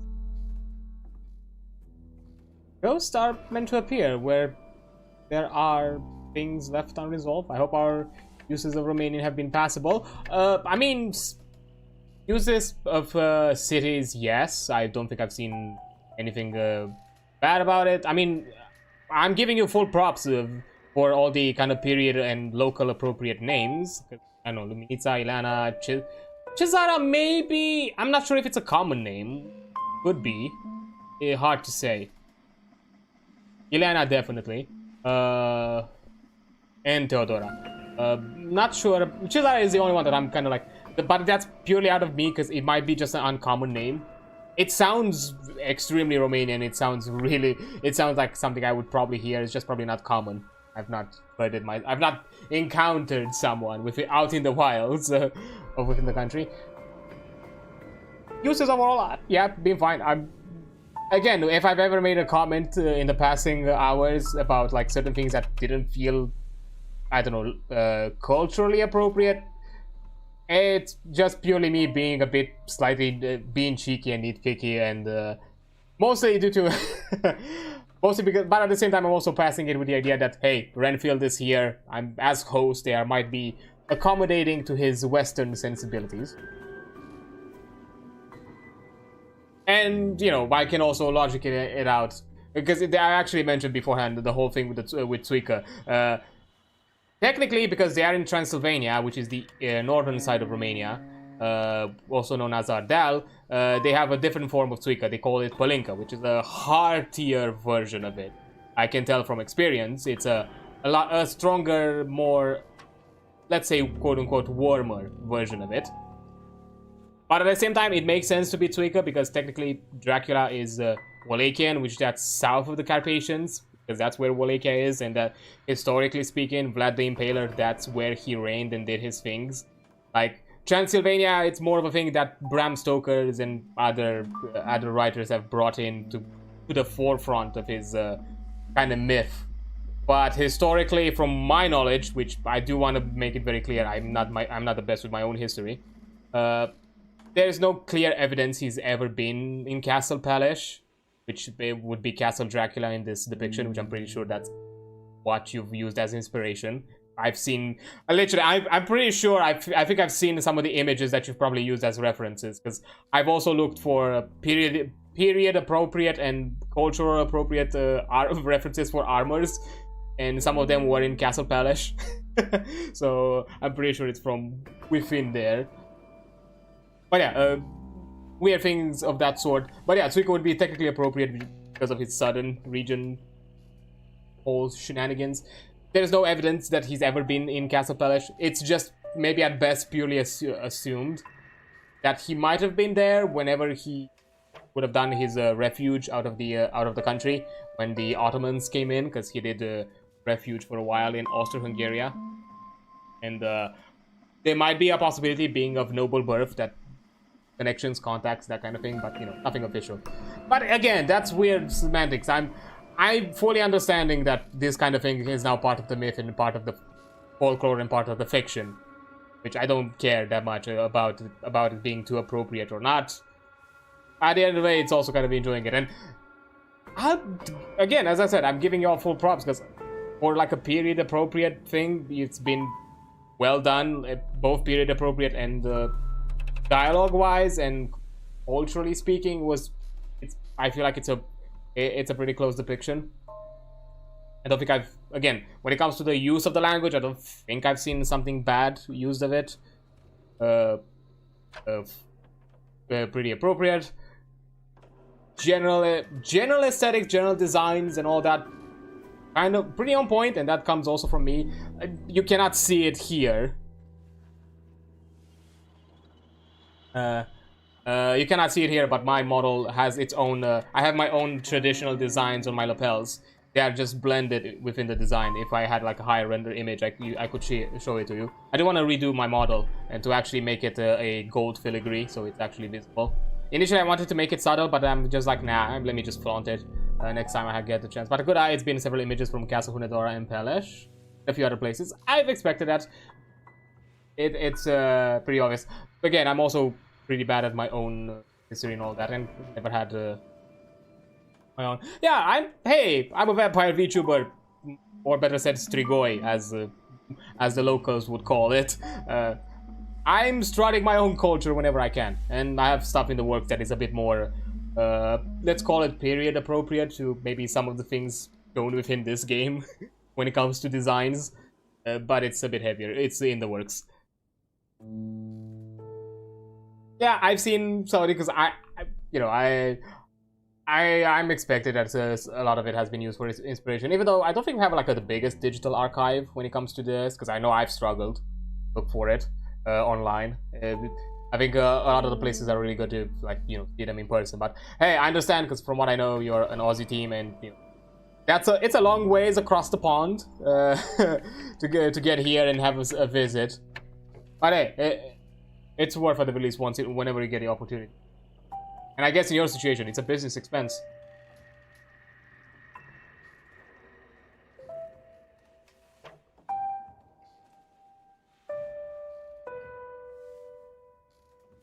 But yeah, let's see. Okay, so ghosts are meant to appear. Okay, actually no, I've read that. Yeah, I've been ranty. It's fine. It doesn't bother me. What are you here for? Luminica shimmers in the darkened hall. A long trip for us, yeah. Yeah, it is. I get it. Don't worry about it. Luminica shimmers in a darkened hall, emitting her own ethereal light, like a signal from under a frozen lake. Nobody cares anymore. That I lived and died here, my body formed the ground and fed the roots. All this. He wants to replace me like you'd replace a shattered doll. But you buy a look-alike from the store. Does it matter? You're just hollow ceramics. Shallow man. Truly shallow. As we descend, the chime resounds louder. That's what people are to him. Toys, accessories, trophies. It was fun to play with. When I broke, he gathered the pieces and rearranged them into something different. Useful. Well, we were called Pet when we stumbled across his meal time, so there is the hint there. It didn't flatter his ego to see me as the person who held his fort and ran his people. No. Show everyone a pretty silent picture. Inert in life, impotent in death. Single deafening crack. The chime stopped. We halt in the middle of the foyer. There is no moon. There are no lamps. There is nothing to see by but her. That's all he's done to me. Lied about how vital I was. Told people I was a victim, not a martyr. Her aura rises around her. Oh, we're back at this again. The room fills with spectral blue light. All the eyes. Terrible shadow forms inside the halo. It's not Luminite. A man, tall and lean. A black cutout from the aura. What will he do to you? Pardon? What do you think he does to people who aren't his precious first wife? Shadow leaps in 3 dimensions. Lunges through her image. Lisa splashes apart. Disperses. Color fills the silhouette. Pallid skin, faded and shredded clothes, seaweed strands of dark hair. Silver armor bolted across his body. At the bottom of his arc through the air, I throw myself aside. He hits the ground with his clawed gauntlet, outstretched and scored through the marble. The whines as they scrape together stuns me for a moment. I grimace, pause on one knee while my ears finish ringing. Lurching to his feet, armored man slouches backward at an angle that can be comfortable for his spine. Yikes. A grated helmet prevents me from seeing his face. Timing? Are the pair of them in... He brandishes a gauntlet at me. The claws don't fully lock into place. A limp-wristed gesture at a threat. I don't actually see any fingers inside. There's a leather lining, but it moves like it's stuffed with worms. Flesh, metal, and worms. Tendrils extend from the grill of the helmet. Waggle, hello? He and I snap into action in the same instant. Anything right? He careens past to my left. I sprint into the furthest corridor away from him, towards the west wing of the castle. The armored man clanks along at a decent pace. Not a run, but just a short out of it. Like he's trying to ignore a muscle cramp. Wouldn't be able to keep ahead if he was healthy. Just as well as he was handicapped. At first, I tried to lose him in the cul-de-sacs and closets around the castle. Wherever he is, he knows how to navigate. He finds an out for every dead end. Since the diversion won't work, that leaves 3 options. Hide, fight, or Vlad. The armored man seems to want me. He's want me dead. On Pizza's behalf? Who's in charge here? He's stronger than me. Don't want to take a hit from his. Warm claws. That means it's best not to let him trap me in close quarters. Vlad. Vlad? Vlad! Oh my. We hope you enjoyed this taste of Drăculești. Thank you for playing. Fucking amazing. Love this. It'll help us to, if you wishlist the game on Steam, in the last few days of our Kickstarter, which actually has been concluded from my knowledge, and at a pretty decent amount. I think, I'm not sure if you hit all the goals, but I know you've been well into the stretch goals, which is amazing. Congrats on that. I think it's truly deserved, but I do still want to show support, even though I've linked it before. I'm gonna do it again.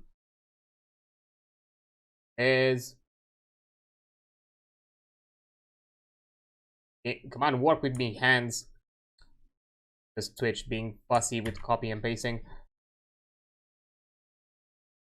And you tell the messenger the campaign is over. Yeah, that's completely fine, but you still are able to Wishlist is, please do that. I've already done it. To be fair, I've said I've been extremely biased.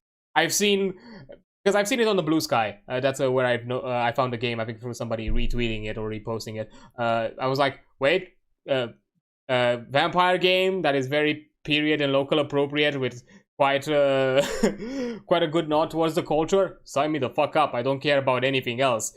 As I've said, I'm not the biggest when it comes to like visual novels, but I find it interesting. I'm curious to see a bit more of some of the built-in mechanics that you've mentioned here, like the boldness and this kind of like danger meter. I did notice it here and there whenever I pause, but you know, I guess so far I probably chose things that didn't put me in too much danger. I guess the wolf was the closest thing to danger. But oh well. Honestly, I'm actually curious to see what more of it. People loved the critics. Yeah. Yeah. That's definitely. Oops! I clicked on something. My mistake. Or there we go. But yeah, a wonderful, wonderful game. I do love it. Yeah. Not sure. Did I get anything from the extras? Oh, I did. I'll be fair. I'm gonna give it props to the art. I do love the style. Kind of this almost in some ways faded painting style. I do love it. Really, it adds to the character of the game. Oh, and you also see all the phases. Fuck yeah, love that. General, this one is probably one of my favorites. I'm gonna be fair. This is probably one of my. The contrast between the corpse and the vampires. Amazing. And the memory of Johnny was also really good, I would say. Well, with of course the flower over the head. Locked. Nothing of the ghost.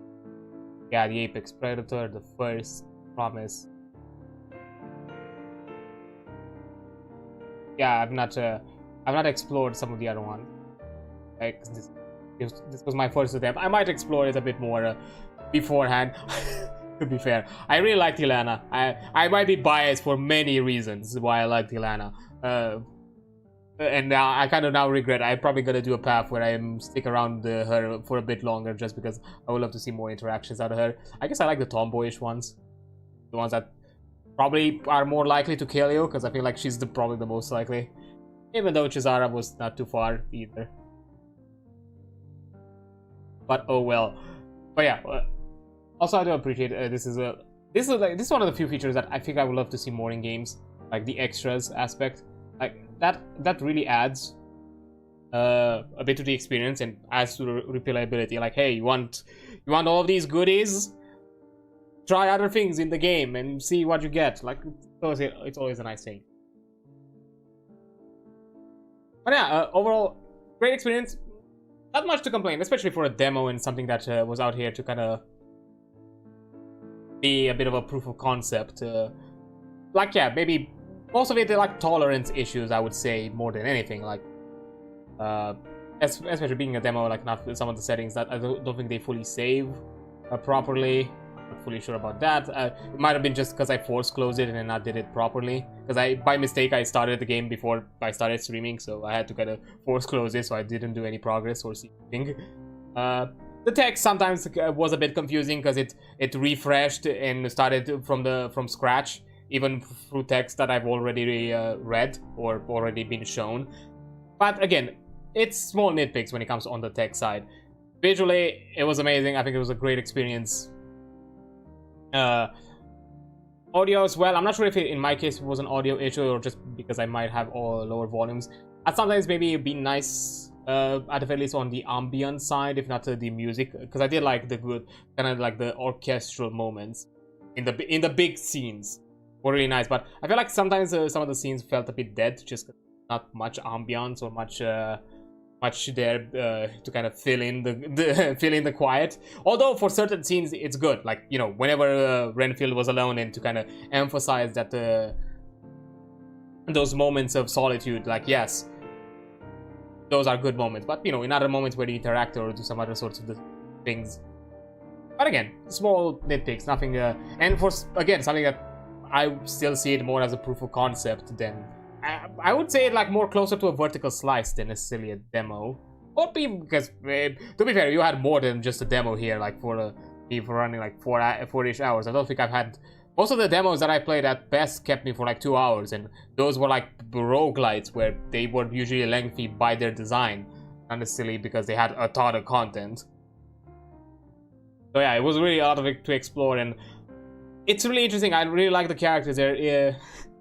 You definitely see that everybody has a different perspective. They have a different dynamic, both with you and with Dracula, and kind of there is definitely gonna be this kind of aspect, and I would love to see more of it, of kind of having to juggle the relationships between each, because there's definitely this feeling of competition, especially I think Theodora towards the end really showed it, that there is this kind of like jealousy that you know, Renfield has something that the other brides do not, and that intrigues Dracula. But you know, also their own kind of side aspects, you know, Zara having her own kind of her own goal, Ilana being a little bit more ambitious of the brides, trying to kind of biding her time to find the moment to strike, from what we've been told so far from her. And of course, we've seen some other little glimpses of other characters. And if I'm not mistaken, through the Kickstarter, there's gonna be even more characters that are gonna be introduced, aside from the ones that we've kind of been interacted with.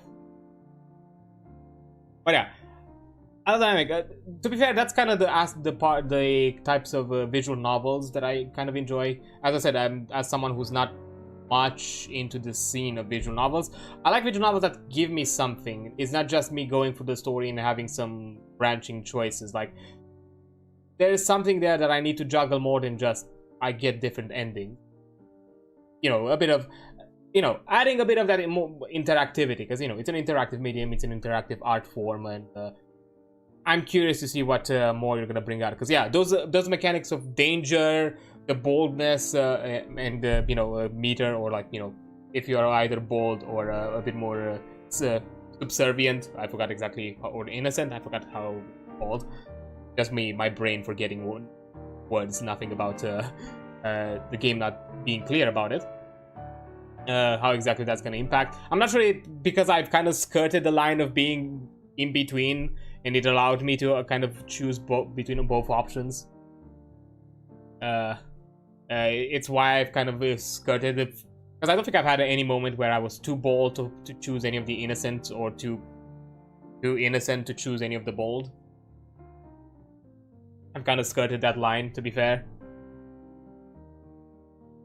Although I kind of went with the idea of being the kind of the monster fucker that Renfield would be in his own fucking gay panic.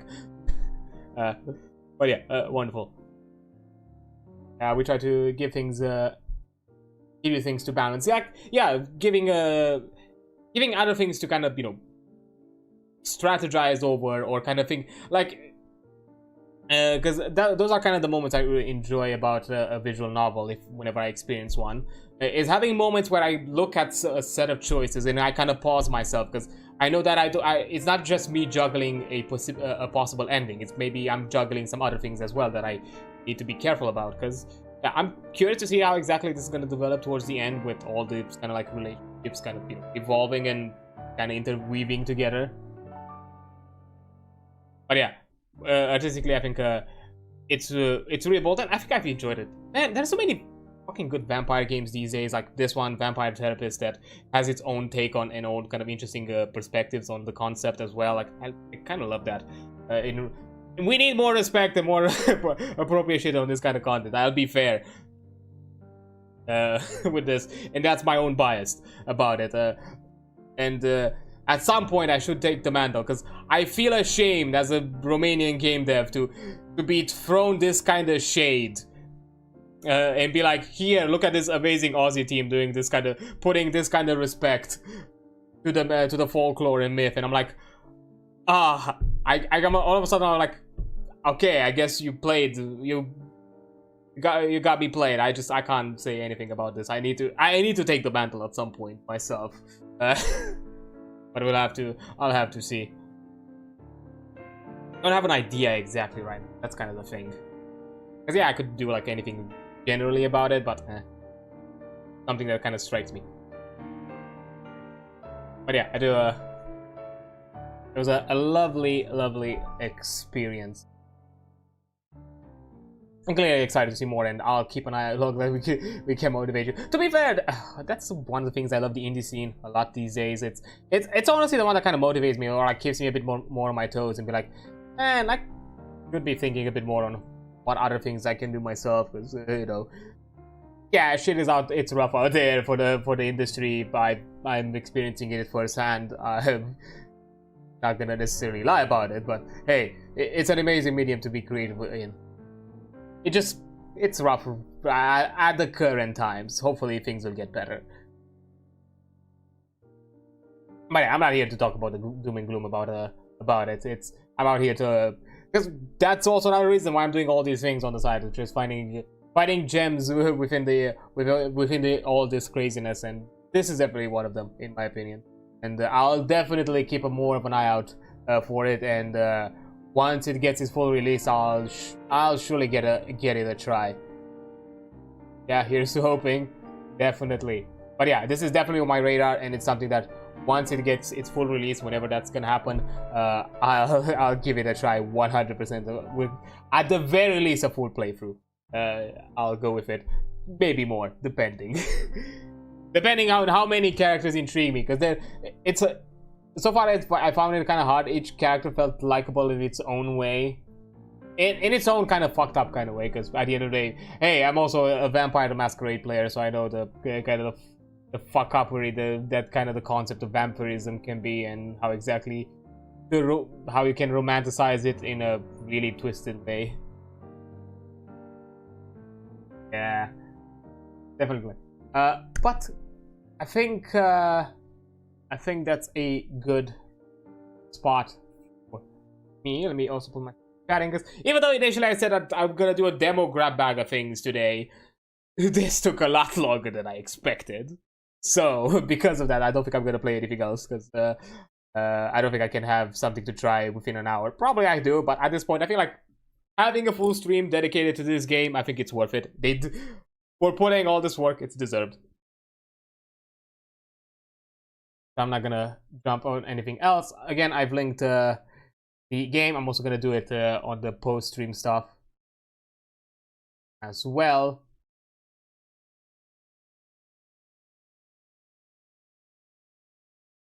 Thanks for the streaming, though.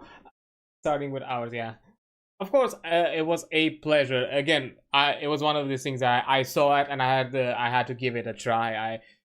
It was purely of course a choice of biased, and I'm gonna be shallow about it. Yeah, I was like, I'm out here strutting my stuff whenever I can and be a bit proud of it. And you know, I like to nitpick here and there whenever I find something a bit close to home that comes around, and how it is portrayed and how is it taken, and you've given it its rightful respect, and I applaud you for that. I don't have most of the things that I probably said were just nitpicks, but nothing serious. Nothing I would say, and definitely nothing that I would probably say in any way demeaning or or in any way kind of offensive towards it. And hey, and also a fun little LGBT story. Because hey, to go to Vampire Therapist, when you have eternity, you're willing to experiment. Oh, let's see. Before I go, as per usual, is there anybody we can jump to say hi for like a raid?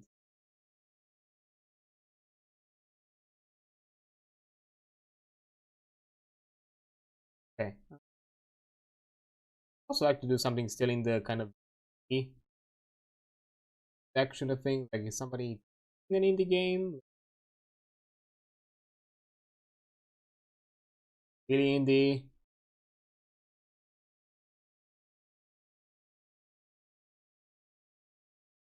Oh well, it's not really indie, but let's jump into old friend. What?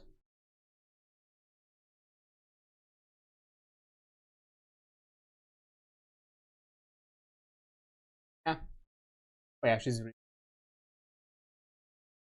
do that. Let me side things directly right there. I know there's like a redirecting thing on YouTube, but you know, barely. Currently, I'm not doing like exclusive YouTube streams, so.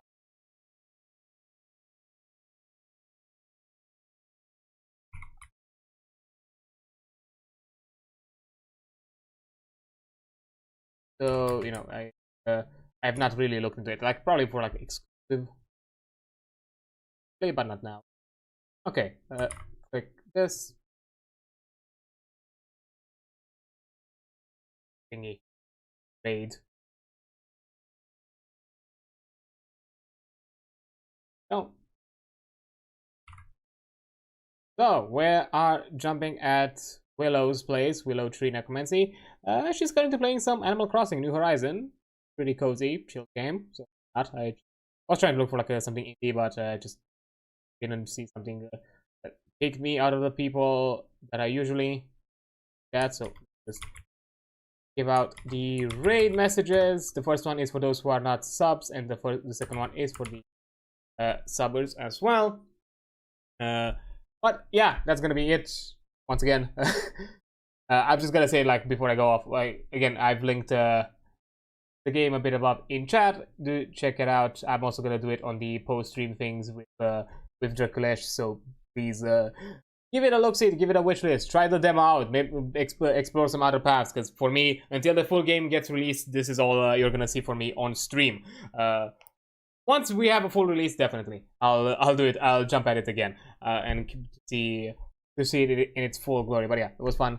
But yeah, that's gonna be it. As I've said, now on Thursday I have no stream. I'm gonna be back on Friday. We're gonna talk about Lancer, so we're gonna have some TTRPG shenanigans. I think this one is related to character creation, if I remember correctly. I think that's where I left it off. So that's what we're gonna do. And then on Saturday, the usual indie stream, and we're gonna continue 9 Souls because a boss is beating my ass, and we're gonna finish that. But yeah, thank you so much for being here. You're amazing. Don't you forget that. I'll see you on the flip side. Bye.